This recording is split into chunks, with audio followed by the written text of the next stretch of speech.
see if I got this set up right. So yeah, we had our first proper frost last night. That was like an ice rink outside here. Yeah. At 12 o'clock, it was down to about -2. It's start of the season, isn't it?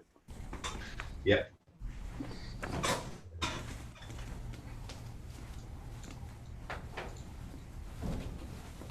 Hey, John, how you guys doing? Well, good, thanks. Yourself? Very good. Excellent. You weren't affected by any wildfires, were you, Mike? Not this time. A couple of years ago, about a third of the houses around us burned down. Where are you based out of, Mike?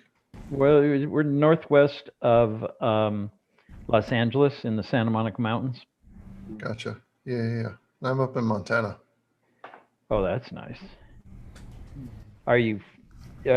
Most of the state probably has really good skies. I would guess. Yeah. Right now we've got some smoke and a little bit of weather, but fortunately for us, the fire season's been pretty mild compared to last year. Like, we had over 1 million acres burned in the state. Well, California is not doing too well in that regard. Yeah. Our fire season has become all year. Oh, I gotta go check something here.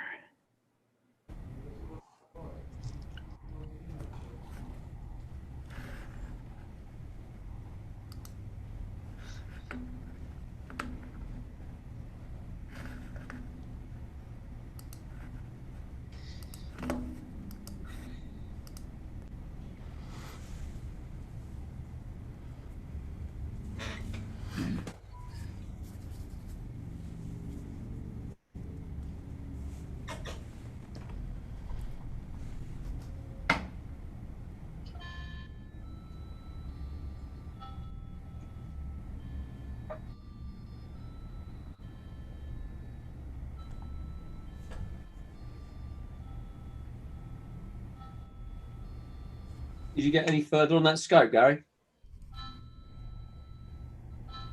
I haven't had time, to be honest. I've swapped over the CM40 today and set up a new imaging rig on that, so I just haven't had time. And then it literally, as soon as it was dark, it was just checking everything was in focus and the field flatteners were working. So the CM40 is worse than the last one. Joys of, I was going to say joys of Chinese gear, but of course it's all Chinese gear, isn't it, largely? Yeah, the eye guider on it, the pattern on the screen is like a chessboard. Yeah. So there's no amount of darts that are going to clear that out of the equation. Yeah, the other one was just lines. This one's a chessboard. So I'll try a couple of other things tomorrow, but it looks like it might be a batch of these that have got problems on them. Could be. Bring back the old classic LX200, that's what I say. Yeah, but you couldn't do what I've done tonight and literally throw it on and polar align it, and it's guiding, and I've got round stars. Yeah. Spend a week with an LX200 and still not get round stars. User error. Should never knock an LX200. Yeah, it's amazing how well some of those things really work. The problem is they're out of fashion now rather than anything else, isn't it? Things go in fashions with astronomy. I think as well as that, it's weather, climate change. Not being funny, we notice it here. There's a lot more high cloud. Yeah. Probably for about the last 3 years. So you are seeing the changes with this now. Large SCTs are not really the way forward. Mm-hmm. That's true, and especially as camera gear gets more sensitive, it highlights. It makes everything harder, doesn't it? Yeah, that is the problem. We're The climate is completely different here. I'm in Southern California, have been my whole life. We're talking about we're going to have to get out of here. You know, Yeah. it's getting ridiculously hot. I mean, it was, you know, temperature was like 45 in one place not far from us. Yeah. Yeah. And we're getting humidity. And what I like about it here is it's dry. So, Yeah. and then the fires. That makes it more dry. Yeah. Burns everything up. That's right. Becoming a wasteland here. Scott, can you hear me? I can hear you. Okay, good. Just checking. Hey, Simon, how you doing? I'm good. It's gotten a little bit windy here, so I had to switch scopes to go down in aperture size, so it's not so a blurring mess. Exactly what we were just saying. Aperture size is decreasing. Right. Well, the technology's come along so far that like the cameras mainly is the thing that drives it, but the refractors that are available today are amazing. Yeah.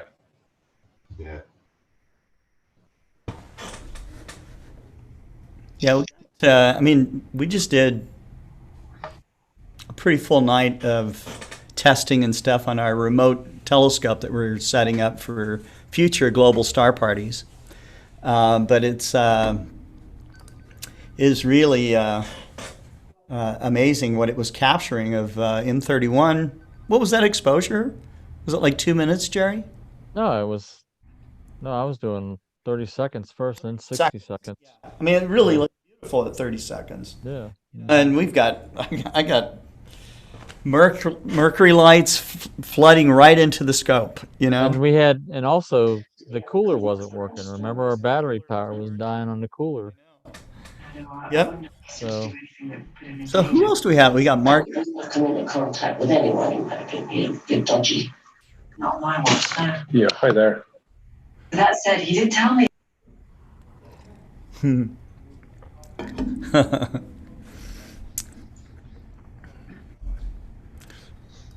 Great. We got a nice group here. Yeah, it's cool. And Pramvera is going to be coming on, I guess, huh? Yeah, I think she's in a meeting to start with, and then we'll come on as soon as she's free. Great.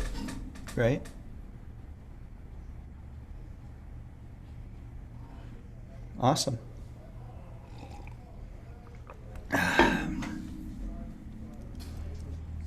We already got a nice little group of people watching, chatting. Excellent. How many usually tune in, Scott? You know, I don't get huge crowds who tune in during the live stuff. I think the most has been 100-ish. It's after we broadcast that thousands watch it. Yeah, that's great. Well, that's the usual in my experience, but you know, even 100 is pretty good for live. It's not bad. I mean, you see some live programs where thousands are watching at the same time, you know. That's cool. Oh, wow, I can see Simon's got the sun live there. That's good. Yeah, I'm not going to chase the seeing, though, because it is really fluttering. It's a fluttering day, huh? It was rock solid this morning. Was it? Yeah. Yeah. I mean, for where I am here in California, in LA, there's very specific times where I have the best times. So it usually happens between 7 and 10, and it can happen again from 5 onwards, but I can't see over there because my house blocks it, the mountains block it, and probably some guy standing there blocking it too. That matches we get at Mount Wilson too. Libby in the Star says hello to all you guys. Oh, Hi, Levy. Yeah. So we've got, let's see, I can tell you who's watching, right, or at least chatting. We've got Ron Delvaux, Brett Blake, Chuck Starr. Is he joining us? I don't know. R.R. Dipto. so it sounds like a variable star. He's from Bangladesh. Okay, he's watching from Bangladesh. Brett Blake was one of our winners. He said he was floored that he had won. Well, we're happy you did. Richard Grace, and Cesar Brolo from Argentina is watching, and Chuck Lewis, who's going to join us for the first time next Tuesday, which will be cool. Wolfgang says, good evening together from Germany. Brian Fanning says hello. Not sure where Brian's from. I think Libby's probably still in school because Libby's mom says, she says hello, so that's great. Marco Pola, happy Friday. That's right, it's happy Friday. And Mike says he's watching for a few minutes. And Kanan Lucas is watching. Nice to see you again. I'm not sure if Kanan was on with us last night or not. We were up so late. Dodie Reagan's with us. Rob Morgan from Florida. Chalks is in the UK. Brian Fanning's in New Jersey. Jessica Roberts, my daughter, is watching. That's great. Okay. Suhail Amete from Kosovo is watching. Dodie Reagan from Dallas. Kanan Lucas is in Chile. And Raj Canary from Edinburgh. So, very cool. Nice little global audience here. Very nice.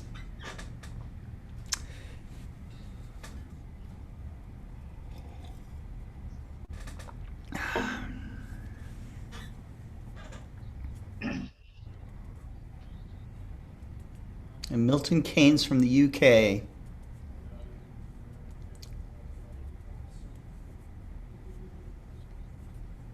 Libby's out of school. I'm getting a message here, but she was up late last night, so she's recovering today.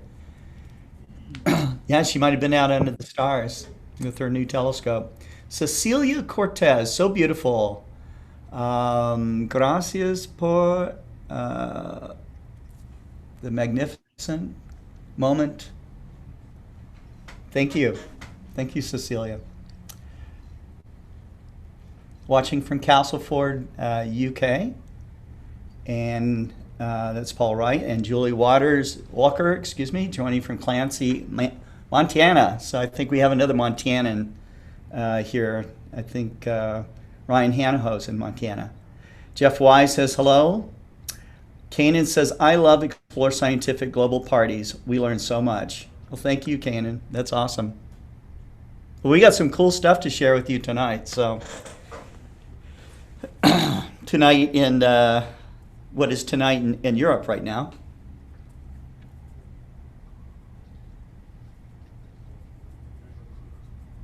And we're down to the last 30 seconds before we have some of our intros.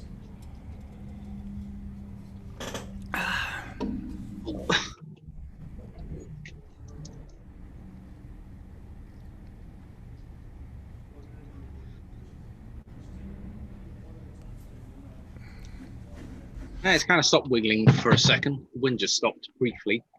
Did it? Yeah. It looks a lot better now.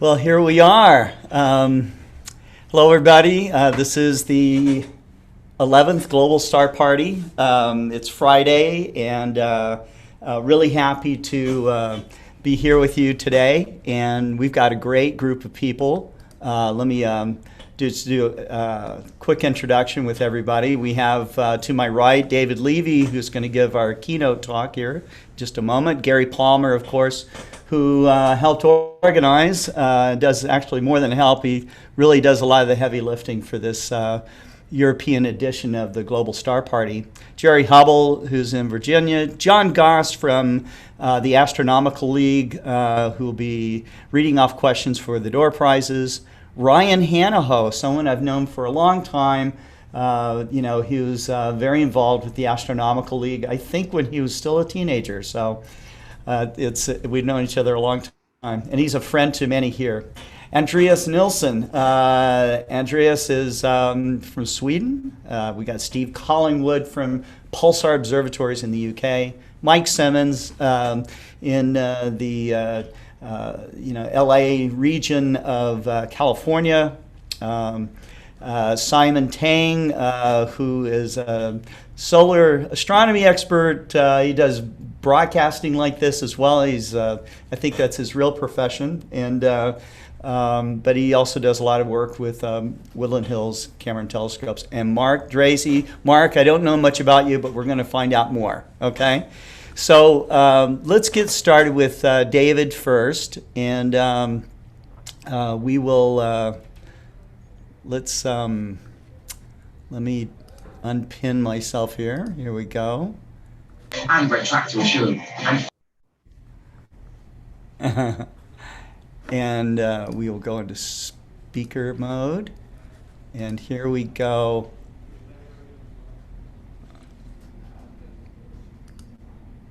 And David, you're on. Okay, you have the stage.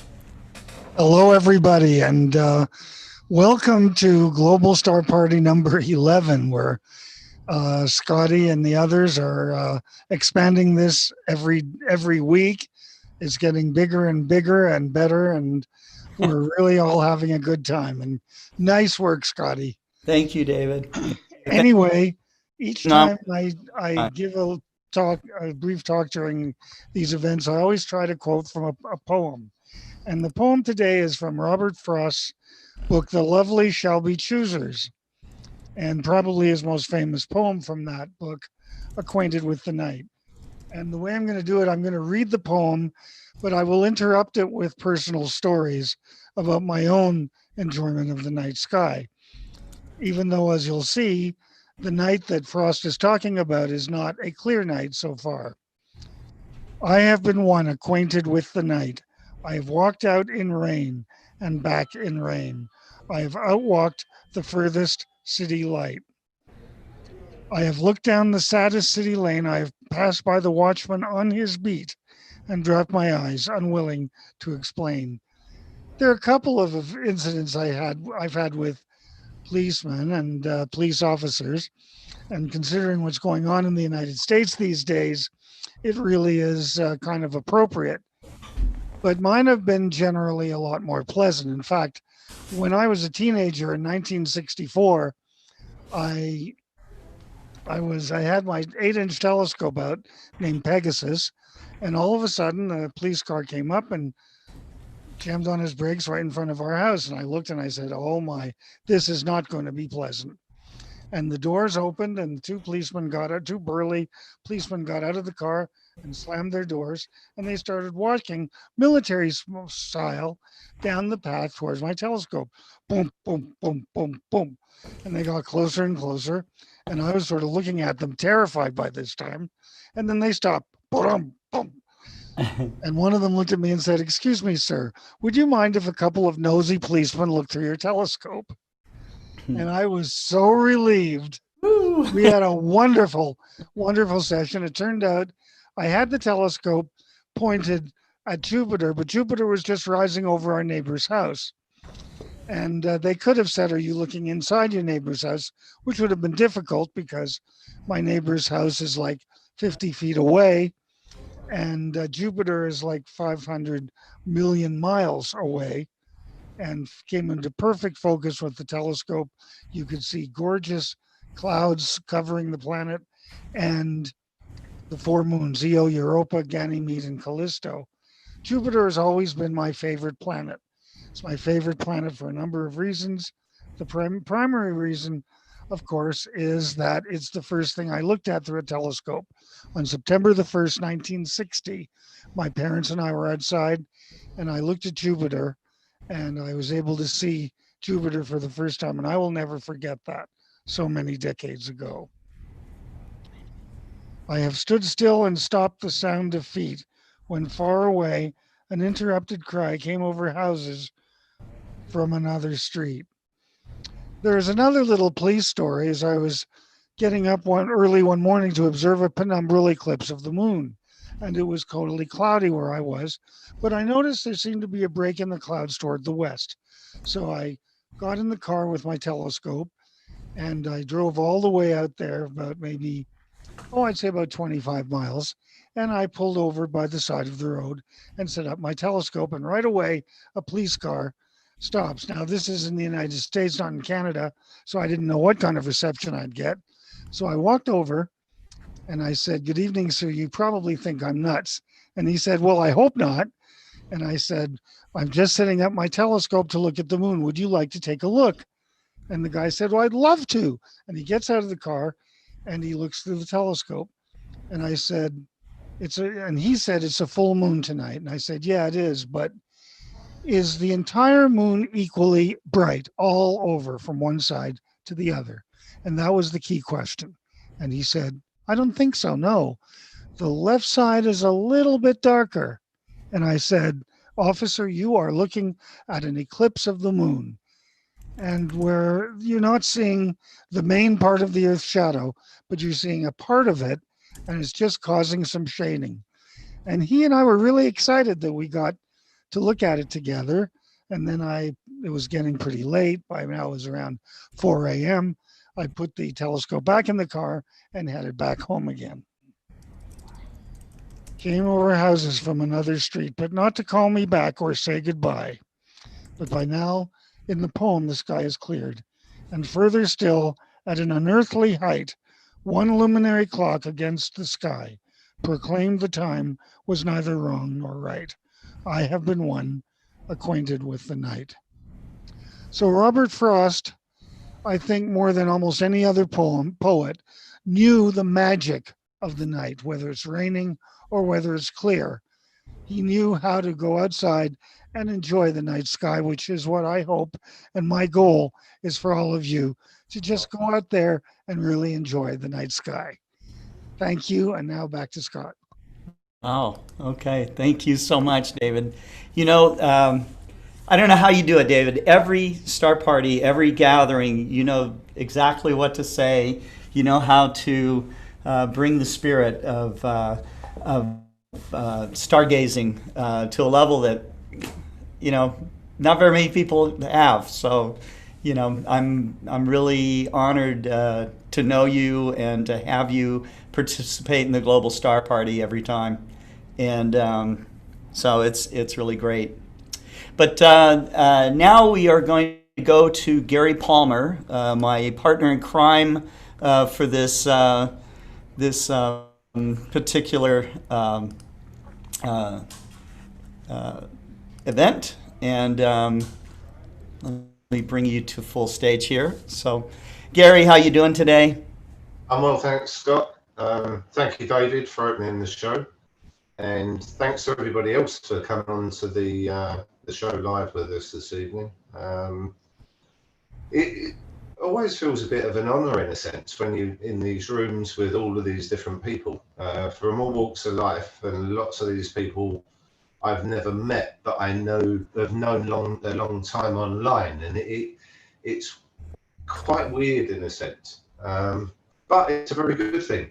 It brings us all together. We see what other people are doing on other sides of the world, what their conditions are like, what their equipment's like, and what their outlook to their part of astronomy is. And that's what's really quite interesting. Watching Andreas a few weeks back and the images he takes off of a balcony, things that we probably wouldn't necessarily think of doing in the UK or in other parts of the world. So it's always quite an honour to sit here and look at everybody and watch what they're about to say. Today in the UK, we have got some clear skies, so we've got a live imaging system up and running. Hopefully that'll last for most of the event. But really, it's a case of everybody have a good time and enjoy it. And also thanks for the comments as well. Lots of people, it's really about the people who are watching this show. Oh, yeah. And some of those comments that are coming in really sort of make your evening as you're running along doing these sorts of shows. Right.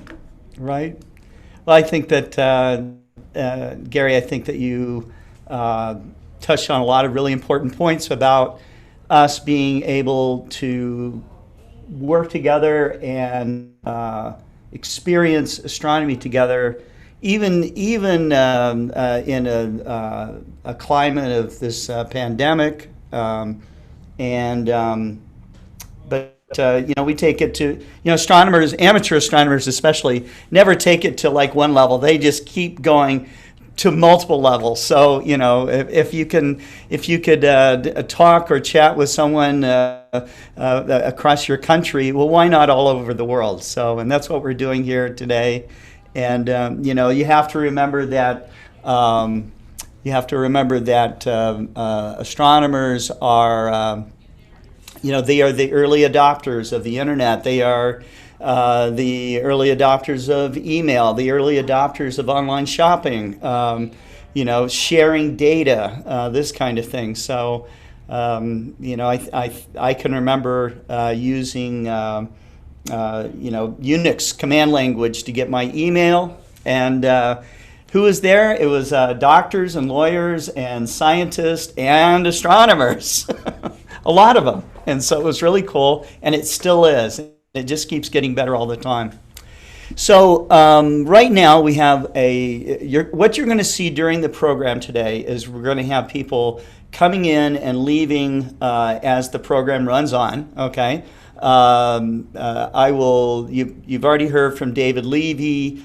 You've heard from Gary Palmer. Gary, what else will you be doing tonight? Do you have live images coming down now? Yep, we've got some live images. I'm currently on M31, which I seem to be on quite a lot at the moment, but we have some new equipment up and running, so it's a nice, easy target, nice and high at the moment. So we'll have a look at some other things, and we'll probably catch up with a little bit of image processing. We've got some to run through that's sitting in the background there. Great. Okay, and to my right here is Jerry Hubbell. Jerry is on with me every day doing broadcasting with the Explore Alliance live program and our Open Go-To community. He was up with me until the wee hours last night, giving a shakedown of our remote telescope project. So what will you be sharing with us today, Jerry? Well, unfortunately, I'm in Virginia.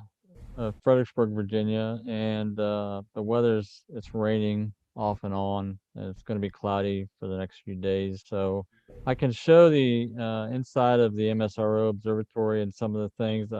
I may dig up some information I've done previously on presentations I've done to share. I have to look around and see what I want to do.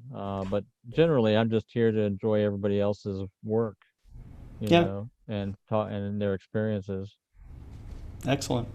And then we got John Goss. John, why don't you take a minute to, I can introduce you. You're former president, at least one term, maybe 2 terms, of the Astronomical League. You have been with the Astronomical League for decades, and someone that's been very involved in outreach and organizing events and stuff like that with the league. And the league is the largest federation of astronomy clubs, I think, in the world, with nearly 20,000 members. So they are growing all the time.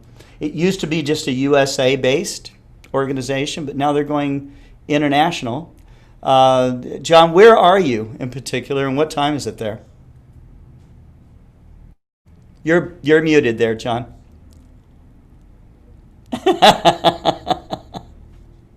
Still muted. Here, let's see if we can get you unmuted here. Here we go. Ah, there we go. Yeah, well, I'm obsessed. Okay, you asked a lot of questions there. Where am I? Well, I'm in Roanoke, Virginia, so it's about 6:15, 6:20 here right now. And as Jerry Hubbell was saying, it's raining. In fact, I think this is the remnants of Tropical Storm Beta. Oh, yeah. Yeah, probably so. It's old Beta, right? Yeah. Well, we'll see if we reach Gamma or not. But yeah, it's the weather's been horrible here basically for the past month. But anyway, I'd like to say a few words to all of you, and I'm probably not going to say anything new to you, but I'd like to bring it up just for some personal reflection about who we are and why we do what we do. You know, we're amateur astronomers. We like looking at the sky, and people kind of look questioningly at us sometimes when we tell them that. But you know, when you look at our avocation of what we do, there is no other avocation like amateur astronomy. We are the people who see the universe firsthand. We are the people who see planets whose atmospheres and surfaces are nothing like our own planet. We're the ones who see stars residing in giant star cities.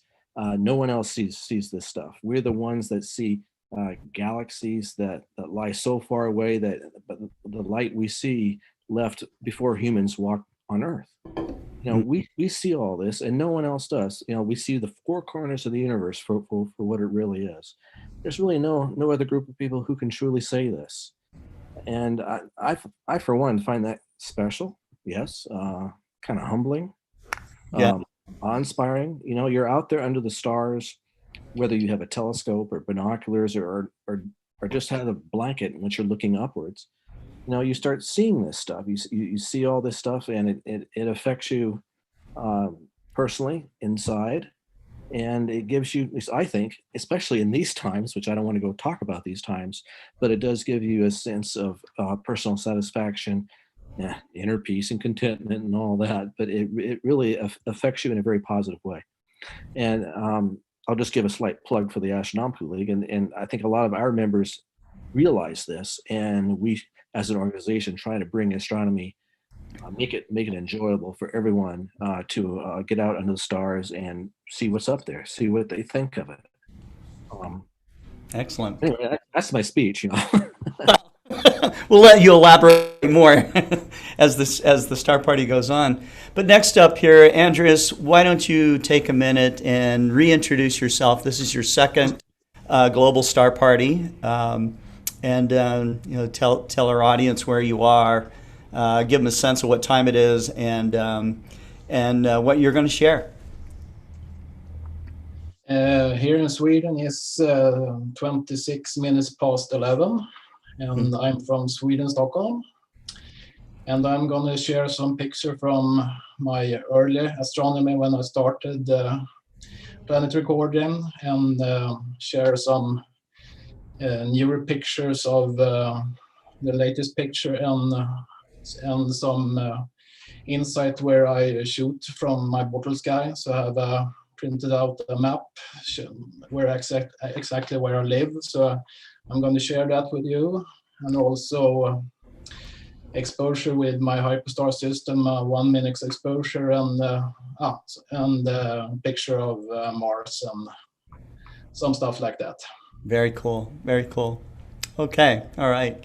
And next up here is Ryan Hanaho. Ryan, are you with us? I don't see him. He may be taking a break here. Ryan, I am. Yeah, I'm coming. Okay. All right. My bad. I was getting something to drink. Ryan, why don't you? I know that many people have known you over the decades here. You know, you grew up being very involved in astronomy. You were still very involved. You know, so I think a lot of people owe you a debt of gratitude for inspiring them, you know, and continuing on. So it's really awesome to see, you know, a younger generation doing that. And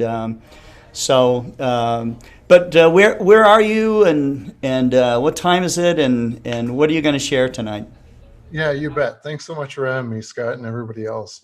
It's currently about 3:30 in the afternoon here in Hella, Montana. It is during the day, so I'm not going to show you anything at night. But I will go over kind of my setup up at the lake at our observatory with the Montana Learning Center. I'll talk about some of the equipment that I use, and then also go over some processing depending how much time we have. And like I have the elephant trunk behind me. That's kind of the example data set that I kind of want to go through, and how to process one-shot color images. Very cool. Very cool. Okay. And then next up here is, thanks, Ryan. Next up is Steve Collingwood. Steve is from Pulsar Observatories, but he has a long history in our industry, and he has a passion for historical instruments. So, Steve, why don't you let people know where you are, what time it is, and tell us a little bit about yourself, too. All right. Evening all. So I don't know what time it is at the minute. It is 10:30 in the UK. On the other side of the UK from Gary. And it's currently, I'm getting his bad weather as it comes across. So great. We were hoping to be live imaging from the observatory. But yeah, as Scott said, my background is in telescope engineering, and in particular, the restoration and historical telescopes. I own a company called Broadhurst Clarkson and Fuller, which is the oldest, or one of the oldest telescope companies in the world. They were manufacturing traditional brass telescopes from the 1750s. Wow. We patented the draw tube method of brass tubes. We actually designed the modern microscope and various other bizarre little nuggets like that. And been rather lucky to have worked in the industry for however long it's been. Been a while. Yeah, really. Well, I think on and off I must have known you for 20 years, Scott. Oh, sure. On the phone. But it's funny, and I don't know how much I'll share. I might drop off later, but picking up on what John was saying a bit earlier, it's really easy to get really focused on equipment on these sorts of things. When we're going to talk about telescopes and remote imaging and cameras and pixel depths and all sorts. And whilst that's our day-to-day background, that's what we do for a living, some of us. I must admit, I'm a bit of a Luddite in that respect. I love the night. I like the moon. I like looking at the moon through an eyepiece and a telescope. There's nothing that compares to that for me. And you can have all the equipment you like. Give me 100-year-old bit of brass with glass at each end and the moon. It's just a wonderfully tactile, and it really does put into perspective, much like John was suggesting, it sort of puts your place, gives you a sense of perspective of your place in the universe. That's right. It's a wonderful reset. And that could be said with any target, really, double stars and planets. But I think the moon holds a special place. And if anyone ever says they're bored of the moon, they're not an amateur astronomer. Nope. Yeah, I could go on about the moon, but I won't. We'll have to talk to Steve. Steve, because that's my favorite object, also. Good man. A favorite for many of us here. Well, I had a lucky start in it. I was trained, but my passion for the moon started the day I got a telescope. But later on, I became good friends with Sir Patrick Moore, who showed me how to appreciate the moon properly. Yeah. I'm very passionate about the moon. Very cool. Thanks, Steve. All right, and now up next is Mike Simmons. Mike Simmons has done many amazing things, especially when it comes to connecting people in different countries and bring them all under one vision, one mission. And that for him, he summed up in 2 words, which was one sky. And I've known Mike for a very long time, involved with him in events, and and sitting on the board of his organization, Astronomers Without Borders, which he was executive director for a very long time. But one of the really hallmark things that he did, and kind of a theme for this program, is this is really the father of the Global Star Party right here, Mike Simmons. He organized 100 hours of astronomy and got 1 million people to look through a telescope over that 100 hours for the International Year of Astronomy. And so, Mike, why don't you give a little bit deeper introduction of yourself and where you are, and what you're going to share with us tonight. Well, thank you, Scott. Yeah, we've known each other for a long time, I guess, long enough that we don't want to give away our age by saying how long it's been. It's been a long time.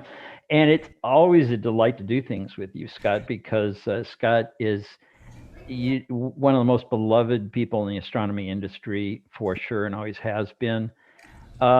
So yeah, anything that Scott does, it's just a matter of tell me where to show up and what to do, and I'll do it. I like the comments from everybody that we've had so far, because something like this really isn't about us, as somebody said, and I'm not gonna name names because I can't remember who said what, but it's about the people who are watching. It's about the people looking through telescopes, and I've been organizing events and organizations for 45 years or so, and just a way of amplifying what a pleasure it is to share the universe with other people. I'm in Southern California. No, I'm sorry. I'm on the International Space Station, and but I wave when I fly over Southern California, where I live, out in the Santa Monica Mountains, where I can actually see the Milky Way on good nights, which is a pleasure because I'm not that far from the city, in between the light domes. Yeah, I'm going to share something about the first global star party, for real. And this is kind of sacrilege, because Scott Roberts said, well, this is the first real global star party. And I had to say, wait a minute. No, Scott Roberts said something that's not really right. Not really. Hear that. But yeah, the global star party during the International Year of Astronomy, that I led that effort in 100 Hours of Astronomy, and I want to share some of that. It's a lot easier now. It was tough then, but it shows the passion. It shows the interest. It shows the connection. That's really what, to me, astronomy is all about. I started out looking at the moon, and still love it, and I will be tonight with a 7-year-old. And cool. But that really has become what my passion has been. Great. Thank you very much, Mike. Very nice. Okay, so up next is Simon Tang, and Simon is representing himself with a live view of the sun that he's got going on here. And so he was on with us at least once before, maybe twice. Yeah. Okay. So it's very cool, and he is, he's got a great rig for doing solar observation. Tell us a little bit more about yourself, Simon, and what you're going to share. You've already started sharing, so that's cool. Yeah. So for those of you who don't know who I am, I've only been doing astronomy for about 4 years. I initially just got started into just regular deep sky stuff, and then what kind of happened was there was something called an eclipse that happened here in the US. And my big thing was I didn't want to just see the eclipse. I wanted to have a unique perspective on it. So what I ended up doing was I went somewhere which was exactly the halfway point between Los Angeles and San Francisco, a place called Kettleman City. And I shot the eclipse. But the unique part was it was also a transit with the ISS. Submitted that into NASA's APOD, and I actually won for that particular time. So I actually got an APOD for that, and that's kind of what spurred me into doing solar more frequently. So most of my stuff now, even though I still do a lot of night sky stuff, is all pretty much solar driven. I own several scopes for doing this, but nothing specifically dedicated, if that makes sense. The Eidolon is, but not the actual scope. I've had previous scopes like that before. Yes. So obviously I have a live view of the sun right now. The temperature out here is kind of climbing quite drastically, so I may have to stop this depending on how hot this all gets, because it's obviously too hot and everything will shut off. Yeah, it's not good for the equipment to get too hot, that's for sure.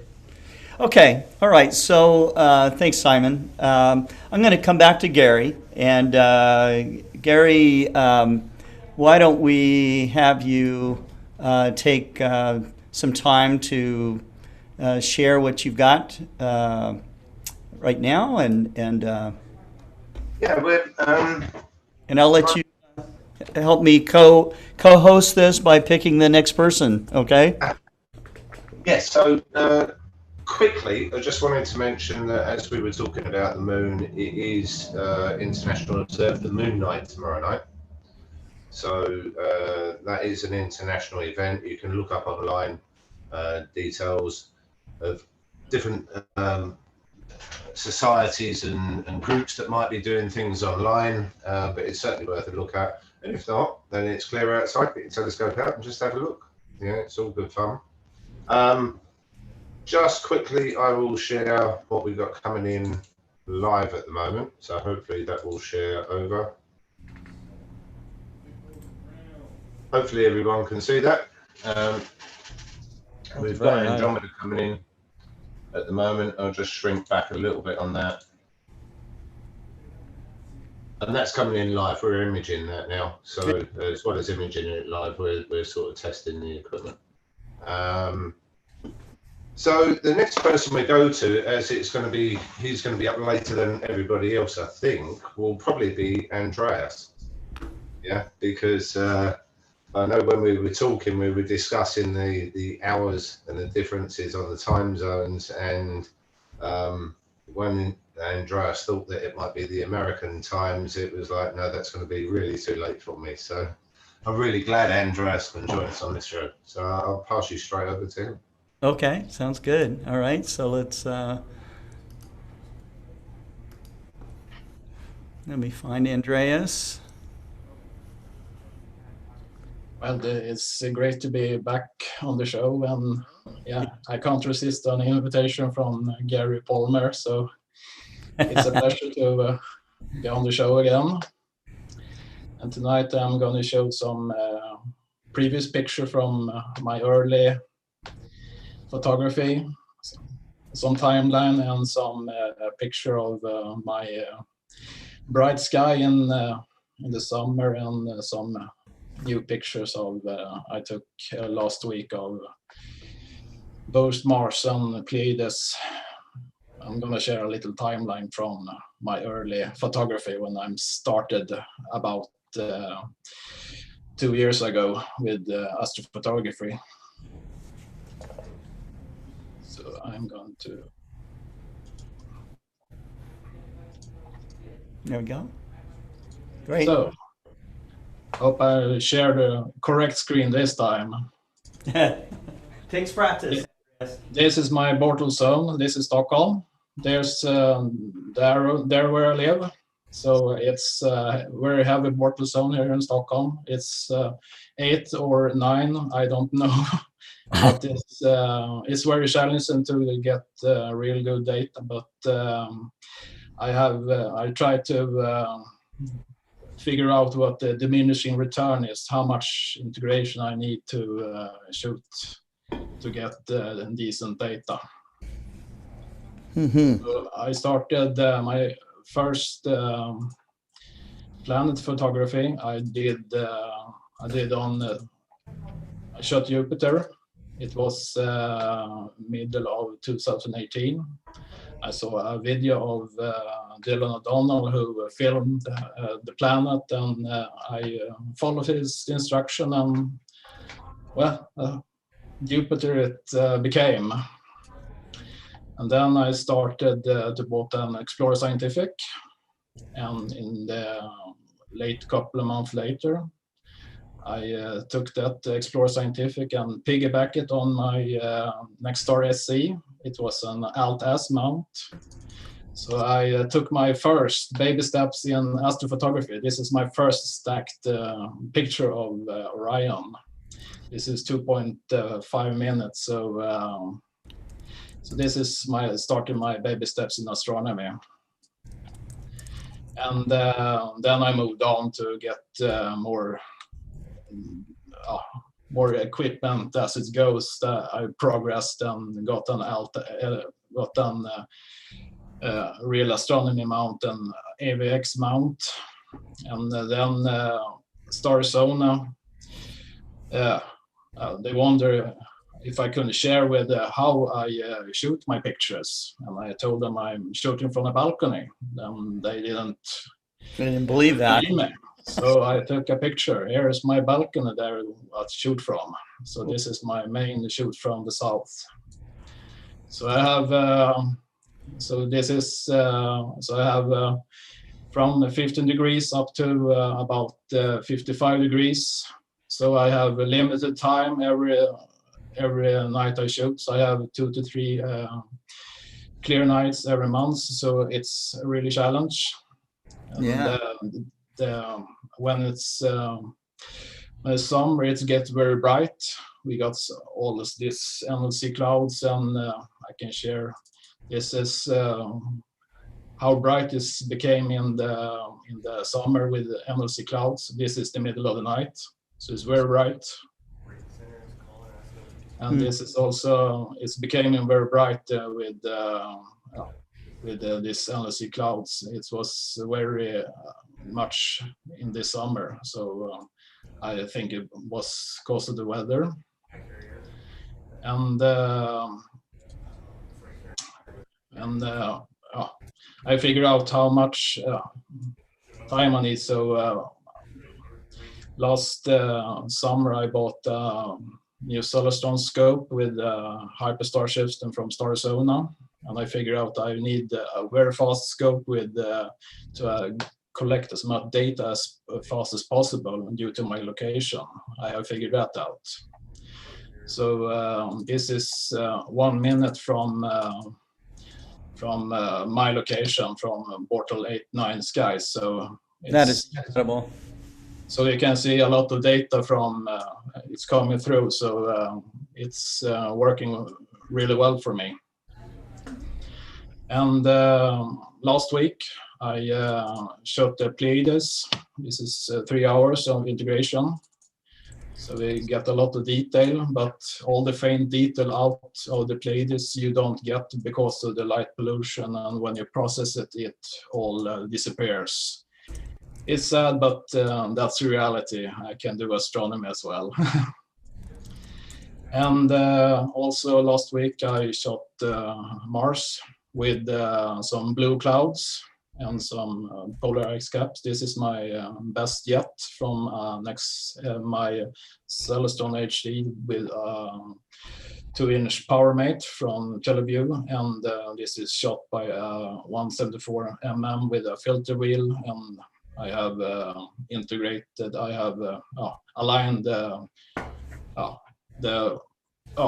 the channels in Photoshop and then processed them in Lightroom. Mm-hmm.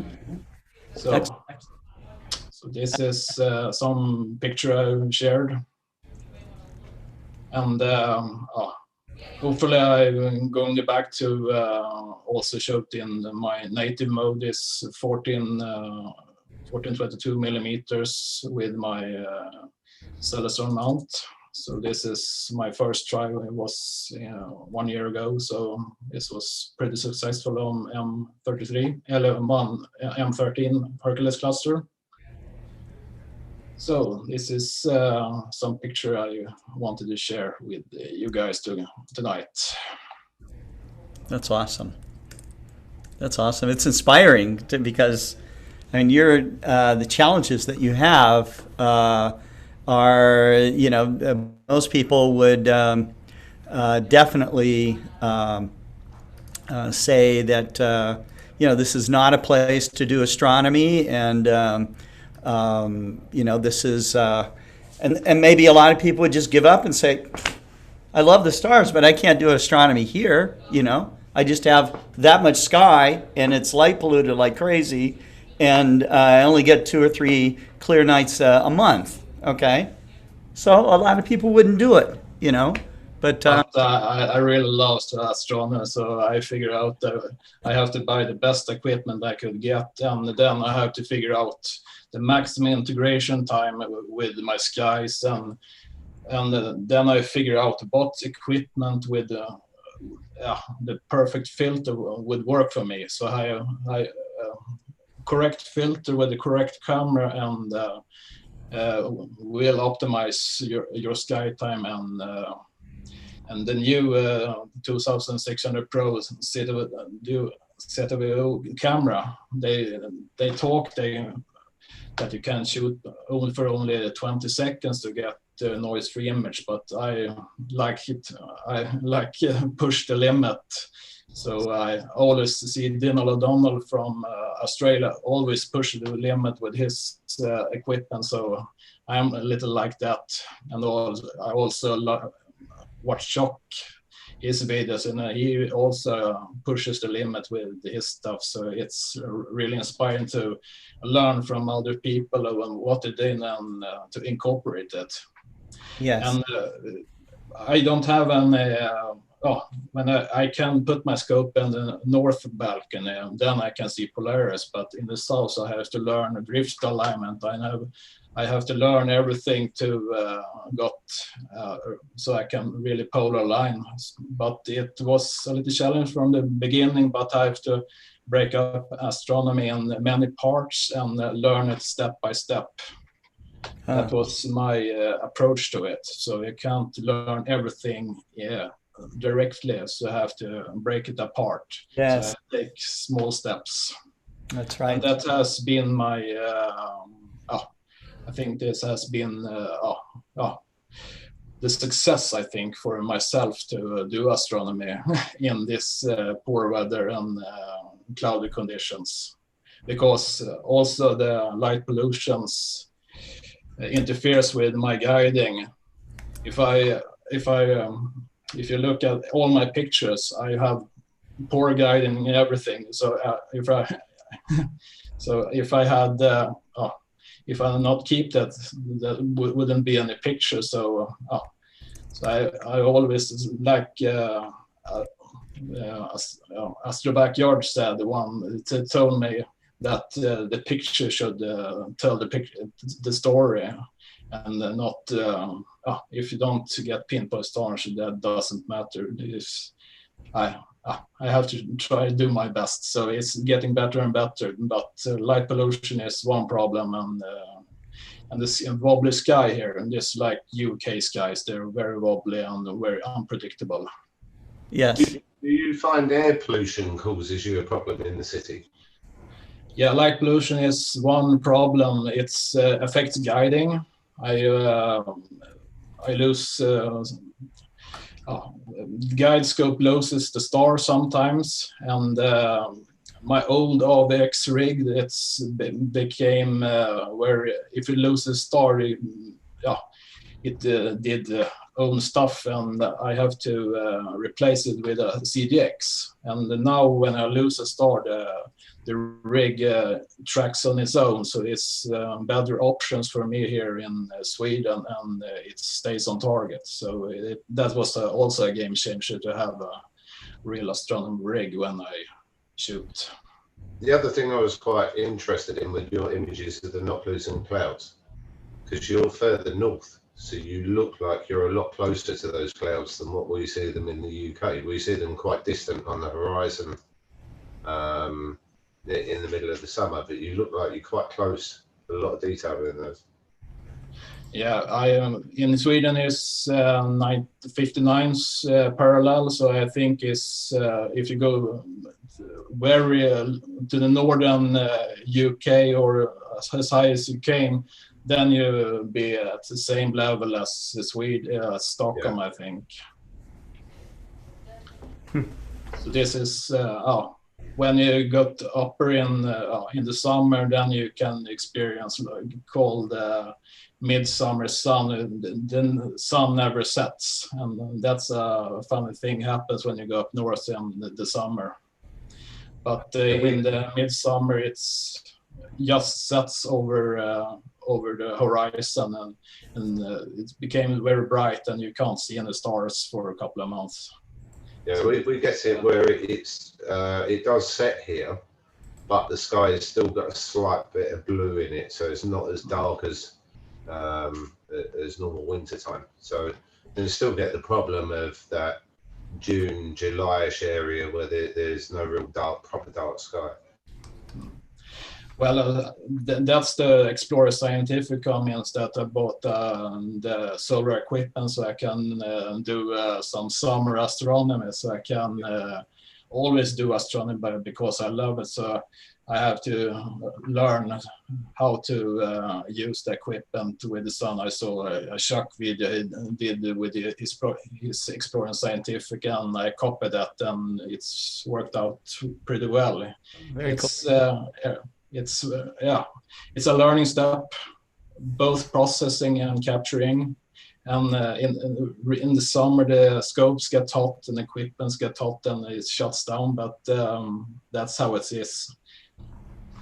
Yeah, it also gets dusty. A lot of people don't think about that when we do solar imaging, that your equipment's out in the daytime, then when it's really, really dusty. And you bring a lot of the equipment in and it really is covered. You have to give it a proper clean off, and be very careful sort of opening cameras up and putting another camera on as to how much dust you get into the system.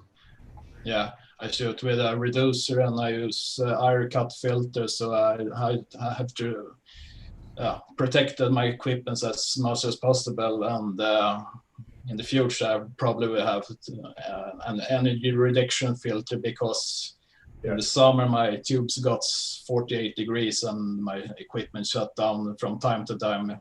So I think it's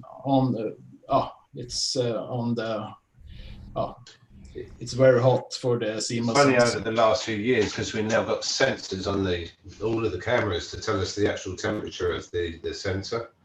And before, we never really used to pay any interest to it. We just used to put the camera on and image away with it. But now you look at your camera and it's running at 38 degrees. And you're thinking, like, really, that needs cooling. You know, it needs a shade in front of it to cut the heat down on it. So there are things there that you don't really think about, that technology's brought along and suddenly bring into your mind now. Okay. So, who should be up next here, Gary? I think Steve, because Steve's probably the next one in line for going to bed, time-wise. Right, here we go. You're muted there, Steve. It's well past my bedtime, mate. I don't know about that. I am actually theoretically live, or was live a minute ago, on M13. I'm just going to try and get it back up, because there's a lot of cloud blowing in at the minute, and I'm having to do a bit of messing around. But that's the way it is when you go to present something. Something's got to go wrong. Well, the thing is, Jerry, I start from the point of it's not going to work, and then it can only get better, can't it? That's right. Well, that's a good attitude. That's a great attitude. Let's just, well, you know, I worked for Mead for a long time, so let's have a quick look at this, and then if it looks like it's going to work, then I'll share the screen. If not, okay. So if I click on there, if I will attempt to share the screen. You have to remember that the internet in the UK is basically a piece of string and two cups. Okay. So it might all crash, but let's have a go. Actually, looks good, Steve. Here we go. There you go. There you go. So it literally has only just fired up, but this is actually the first time I've ever used my gear remotely. Wow. Because I thought, to show how easy it is, yeah, I would do it live on the internet. Right. So here we are. Exposing yourself to the world. That's right. Yeah. So, I mean, I've got a lot of high cloud blowing through. Let's just increase that exposure a little bit, just in the hope we can get a little bit more recognizable. Just preview it. I'm not actually imaging, but yeah. 10-second exposure, Steve? That particular one was 10 seconds. Okay. I'm just pushing it up to 30, just in the hope of bringing something recognizable, because, you know, there's all sorts of compression going on. But to be honest, there's a lesson here, I think, for me as much as anything else, where you have these ideas of operating things remotely, and, you know, being all technical. It's really easy to overthink it and overcomplicate it. And admittedly, I'm using Nebulosity as my imaging platform, but as far as control goes, you can do it all with freeware software. Yes. And I like freeware software. You shouldn't really have to buy an expensive piece of equipment and then have to spend hundreds of pounds or dollars or whatever on software to get the best out of it. So at the minute, I'm running Nebulosity, which is a cheap program, but then I can also bring up, you gotta see that. That's basically the pulsar control. For your dome? This is for the dome. I don't think I can make it much bigger without freaking everything out, but it really is to keep it as easy as possible. So I can, the red X is to stop all operations. Okay. Home sends it to the home position. Park is pretty much the same thing. You have home and park, much like on scope. I can nudge the dome left and right. I can change the sidereal tracking rate, and I can close the shutter. It tells me down here the shutter's open, and I've got a green battery which says all is good. We should be fine. If I have a power interruption to the observatory, it will automatically shut the lid and override everything. And again, if I tell it to go home, it will switch off the tracking automatically and do all that. And also, if I come out of that and open up twelfth Hub, which others will be far more familiar with than me, probably because I don't use it very often, but we can connect the dome and we can connect the scope. And if I go to, where is it? Go to setup, that will show all the parameters. So if you've done any remote imaging before, you'll be familiar with needing to know your scope position, east, west, north, south. Jerry will almost certainly be very familiar with this, operating a dome remotely. And I've learned that the gem axis offset is the magic number. Oh yes, that's a key thing. Yeah, that's exactly right. And again, there's spreadsheets available that do it all for you. It's brilliant, isn't it? Oh yeah, you got to get that right. Otherwise, it won't. Your slit will be in the way. You'll have diffraction spikes along the edge of the slit and all that stuff. Yeah, and there's a little bit of playing around. I've moved over to an off-axis guider to make life a little easier, which actually works really well, I have to say. The scope I'm using, don't believe the quality of the image. I'm using an FSQ 106. I just have a habit of making it look terrible. So it's. I always say that you can have the most expensive equipment in the world and still make crappy images. I've made a career of it, Jerry. I'm quite well known for it over here, actually, because imaging's not really my thing. But yeah, it just shows it can be done relatively easily. I'm using freeware to do it, and yeah, I'm imaging right now. Technically, what you could do there, Steve, is you see right up the top where it says auto on the nebulosity bulbs. Yeah. Yes, if you uncheck that. Yeah, I know. To be honest, I haven't touched it yet because. Yeah, just drag it across a little bit. Yeah, there you go. There you go. And of course, the images will be in black and white. It's a single shot color camera, but of course, you have to extract the color data later on in processing, unless you use Starlight Live, because I use a Starlight Express camera. But it's just magic, really. You can see the makings of the propeller there, though. Yeah, and considering it's blowing a gale outside, it really is windy outside. I'm having no buffeting issues. That's the beauty of being in a dome. There's the guiding is relatively stable. Yeah, I get that. It's because I'm out of the wind. So it can be done. You can do it. Looks like you've got the focus pretty good. I mean, you nailed the focus. That's a big part of getting quality images also that people don't understand when they first get into it, how important a focuser is. A precision focuser is mandatory, I think.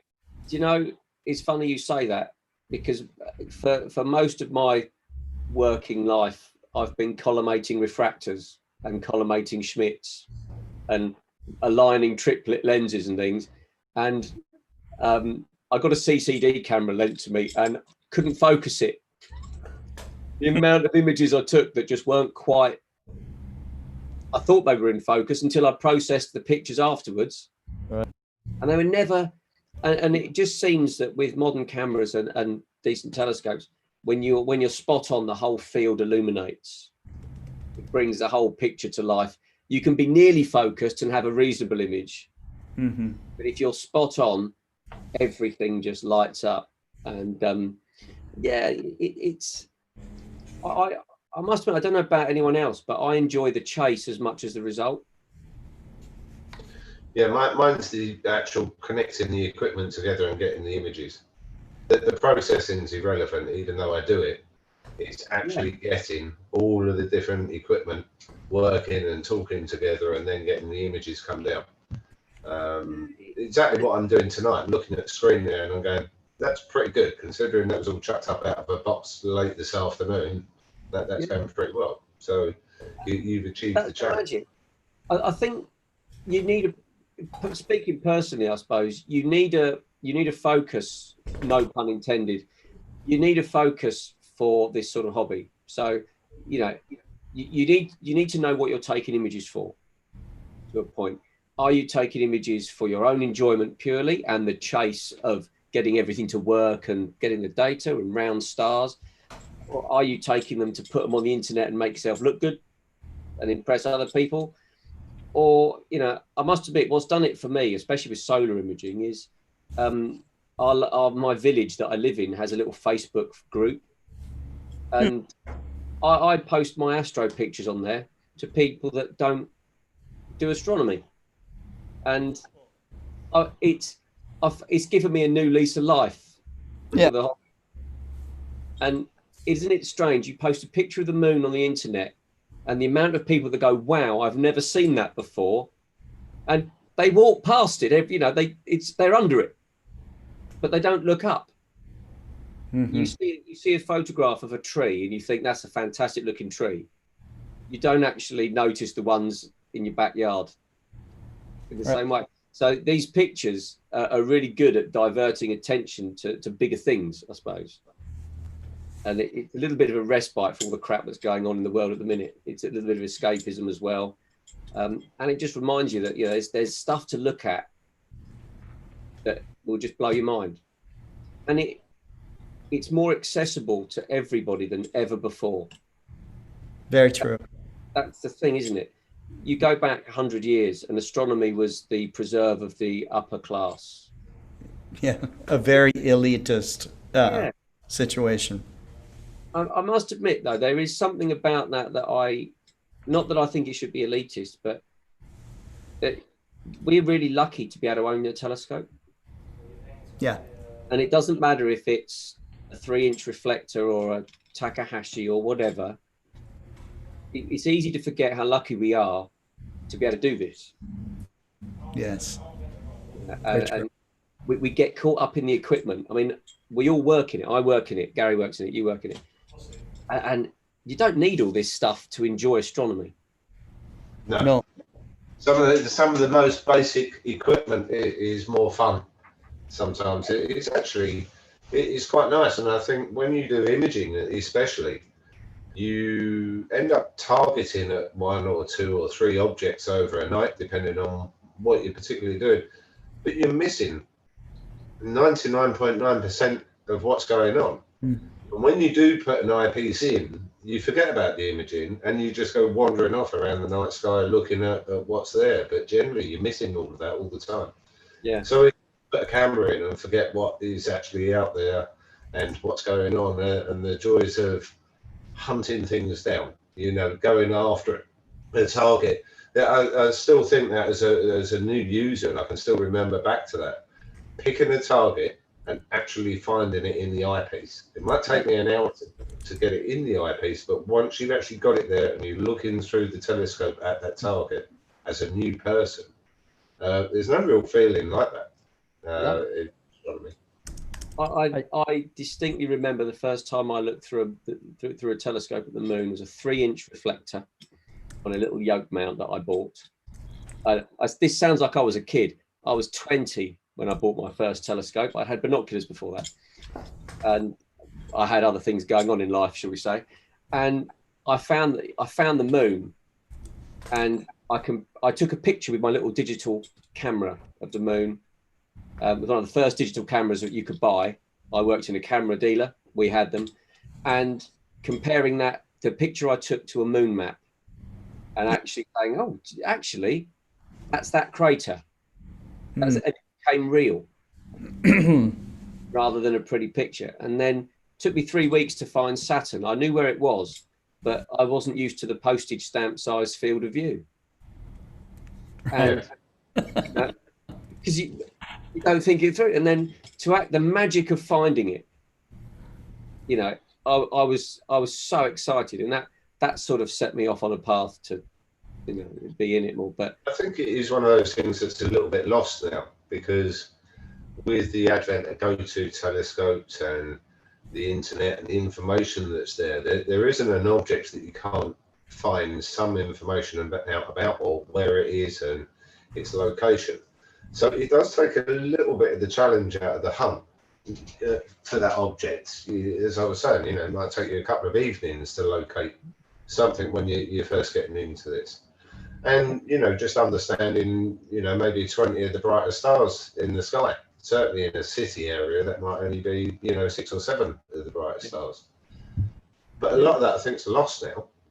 And as we're pushing along, this mount that I've got up and running at the moment, it's got a camera in there for polar guiding, a camera in there for a polar alignment, a camera in there for guiding. And you're thinking, like, really, the next thing it's going to do is put the kettle on. Well, we've had telescopes near that before, but we won't go into that.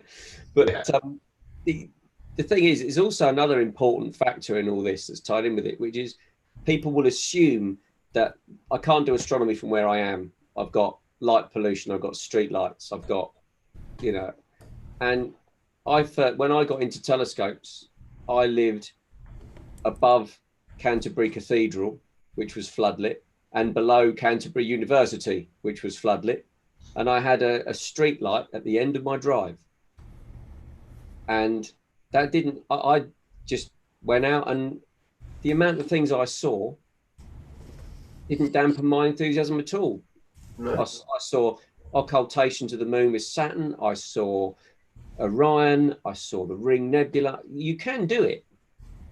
Yeah. It's easy to miss the fact. Don't think you can't see this stuff. I mean, when I moved to a darker site, I walked out in the garden to see where to put my observatory, because that was one of the things to do. And I thought, oh no, it's clouding over. It was actually the Milky Way, but I'd never seen it. Oh, that's cool. That is very cool. It doesn't do anything to harm your enthusiasm, does it? Right. So, it's I think a lot of the problem is some of the information like that is old school. It comes from older books. It comes from what went on 20, 30 years ago. But it's what we've been saying. The equipment now is and what we've got available at costs. Right. Is phenomenal, really, because it's allowing us to do a lot of this, from light polluted cities, from really, like Andreas, off of balconies and things like that. Anything's possible. It's just thinking outside the box a little bit and not necessarily taking all of the information on that you read everywhere, because there's a lot of people that are put off by that. Oh, I live in a city and I can't do astronomy. You can. I mean, I used to live on the edge of London.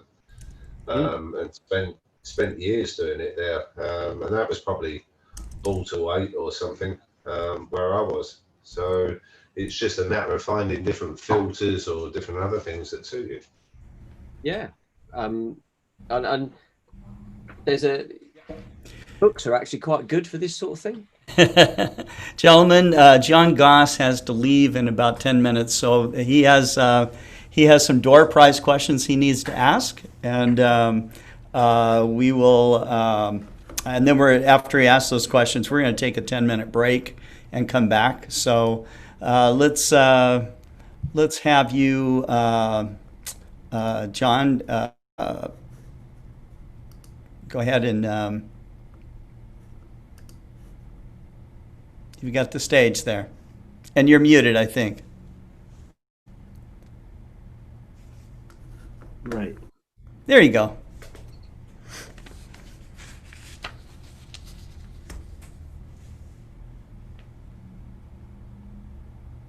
Okay. Okay. Can you all see this? Yes, and let me describe to the audience how they participate in this. The Astronomical League is our sponsor for door prizes. They develop the questions for the door prizes. The answers are sent by email, not in chat.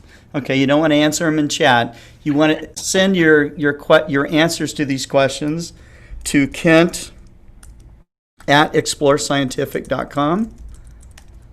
And I'm putting that in the chat there. And the way that it works is the first person to answer the question correctly is the winner of the door prizes. We have 3 questions typically, and then the league executives then verify the winners and send announcements out to the winners themselves.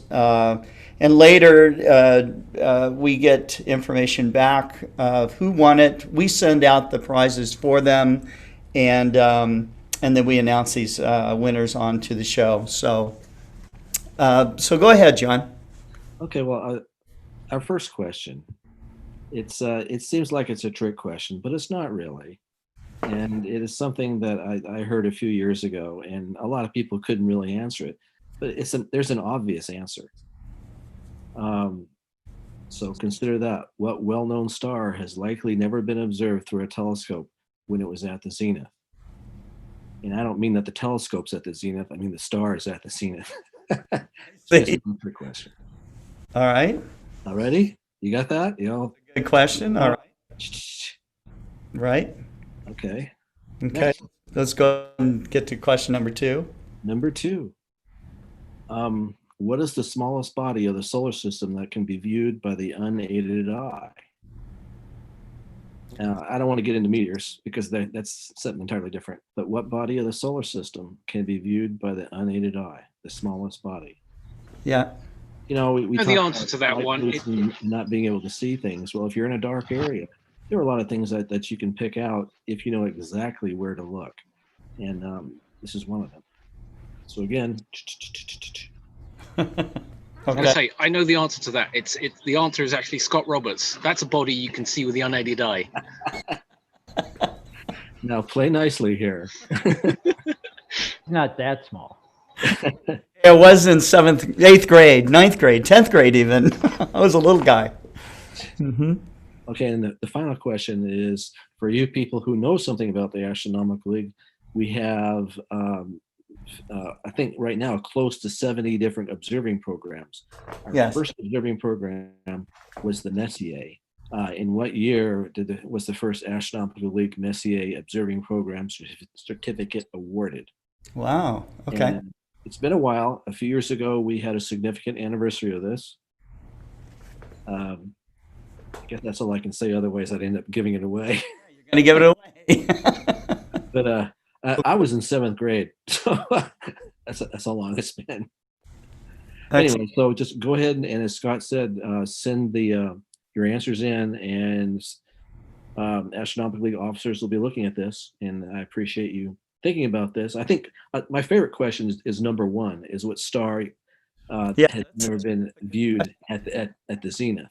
And there are more than one star, but there's a well-known significant star that has never been viewed at the zenith. Huh. Okay. That's okay. Great. All right. So at this point, we are going to take a 10-minute break. Okay, we've been on for a couple hours already, and we will come back and we'll look at more live images and hear from more astronomers. And I think we have more people checking in soon. So thanks very much. And let me see. I will add a pin. There we go. Make sure I'm doing this all correctly here. And we'll be back in 10.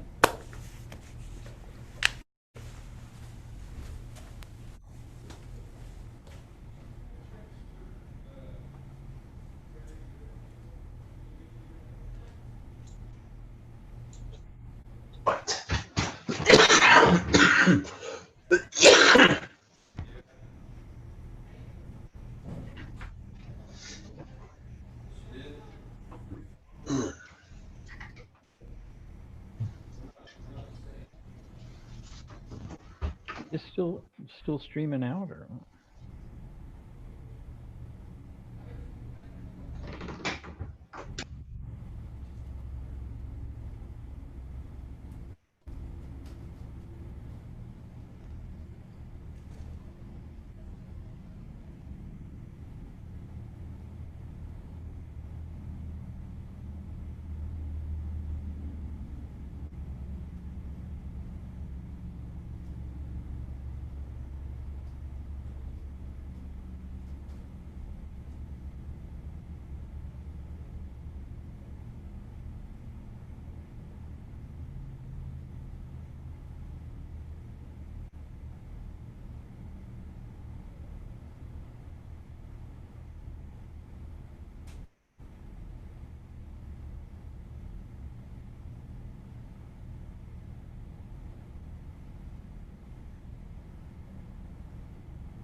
that you heavy breathing in the background, Scott?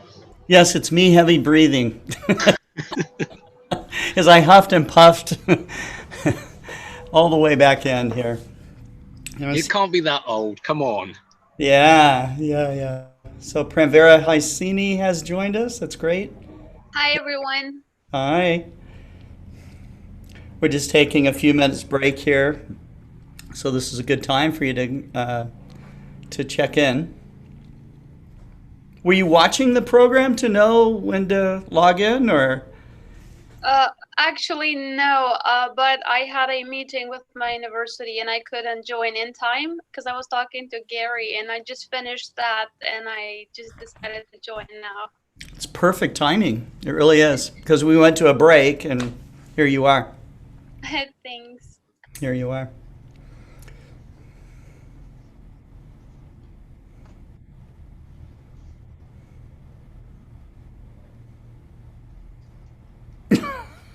Am I the only crazy person sitting outside frying in the heat? Yes. Yeah, jeez. Yes, you are. You need like one of those little cooler fans, that you hang around your neck and it blows misty water, up around your face. And I thought about that, and then I realized that you're just going to get this constant, whirring sound. I mean, the guy with the freaking leaf blower in the background doesn't help. Well, they have those. Have you seen like those desert hats, like those Sahara or whatever kind of hats you would see guys going on. Well, they got these things that come out like antlers with fans attached to them. Yeah. Yeah, those. Or the thing that holds 2 beer cans, and then you can drink ice cold beer. But yeah, that's been baking in the sun. That's a great idea. You know what? I thought of a new use for it, Scott. What we could do is, when we're doing observing, we can have one of those hats, and then we can have the 90-degree eyepieces, 12 and 17 in either side. Okay, filled with beer instead of or argon gas. Yeah, exactly. Okay. Don't drift away from having the beer. You need to have the beer if you're observing. It's not entertain any loss of beer here, people. Oh yeah. You're welcome to pop over here, Simon. It's pushing down to 1 degree. Mm-hmm. Mate, I think I would rather deal with 1 degree than, what is it right now? 33? Is it really? Those sort of temperatures are mythical in the UK. I don't even think my car get that hot. Richard Gray says it, so it's going to be that kind of party. That's right. That kind of party. No, it's always that kind of party, actually, when we're at a show and you've got the Airstream pulled up and you're cooler on the side and you start mixing cocktails. I know what you like, Scott. I don't do that, but I know people who do. The stories Gary and I could tell. Ah, yes. Yeah. Yeah, there is a party in many star parties. That's true. So it's a lot of fun. It's a lot of fun. It's a lot of hard work as well when you've actually got to get up and work the next day, because a lot of people forget that they're there for the star party and the enjoyment, and quite often we're there working in some capacity. So when it pushes 3 or 4 o'clock in the morning, I can still remember pictures of me when we did the solar attempt, and I looked like I'd been dragged through a hedge, but we'd actually got to sleep at about 4:30 in the morning. Because we had a wreck. There was a fair bit of drinking going on as well, though. Yeah. I'm going to bring us back here. I'm going to keep myself muted for now because this guy is driving me nuts with a leaf blower. Oh, yeah. What has he got going on back there? Or either he's cutting down a tree or the tree's trying to cut him down, one of the two. Nice. Okay. All right. I'm rooting for the tree. You're rooting for the tree. Okay, Gary, so who's up next here? I was actually going to say that we would wander over to Simon and have a look at the sun, because if the seeing varies a bit, then it'd be quite nice to have a look around and see what's happening today. Okay, let's do that. All right, so I guess we are going to have to... can you guys hear this guy with a leaf blower? Yeah. Yeah. I guarantee you he'll stop when you guys cycle round. So do you want to cycle round to somebody else? Yeah, I don't mind. Whoever, really. I'm here for the whole event, so there's no rush to me. Let's Mike Simmons here. He's been waiting patiently. Oh, yeah. Yeah? I've been listening to everybody. This is fun, you know, and it's hard for me not. I don't know if I should just jump in the middle of everything or not, but as you know, Scott, I always have things to say, and lots of comments, you know. So, but some of the things Steve was talking about, and Gary as well, you know, my daughter grew up around telescopes from little binoculars to 2.5 meters, and looked through a lot of telescopes. And when she grew up and she learned her friends had never looked through a telescope, she was shocked. She didn't realize that was normal. In fact, very few people ever have. John Dobson, you know, he said, well, the first time he looked at through a telescope, he said, well, everybody's got to see this, and you know where that went. But he told me once, you know, if we had a million telescopes, we could get everybody in the world to look through a telescope, and it makes a big difference. I just had a meeting talking about this with somebody earlier. Yeah.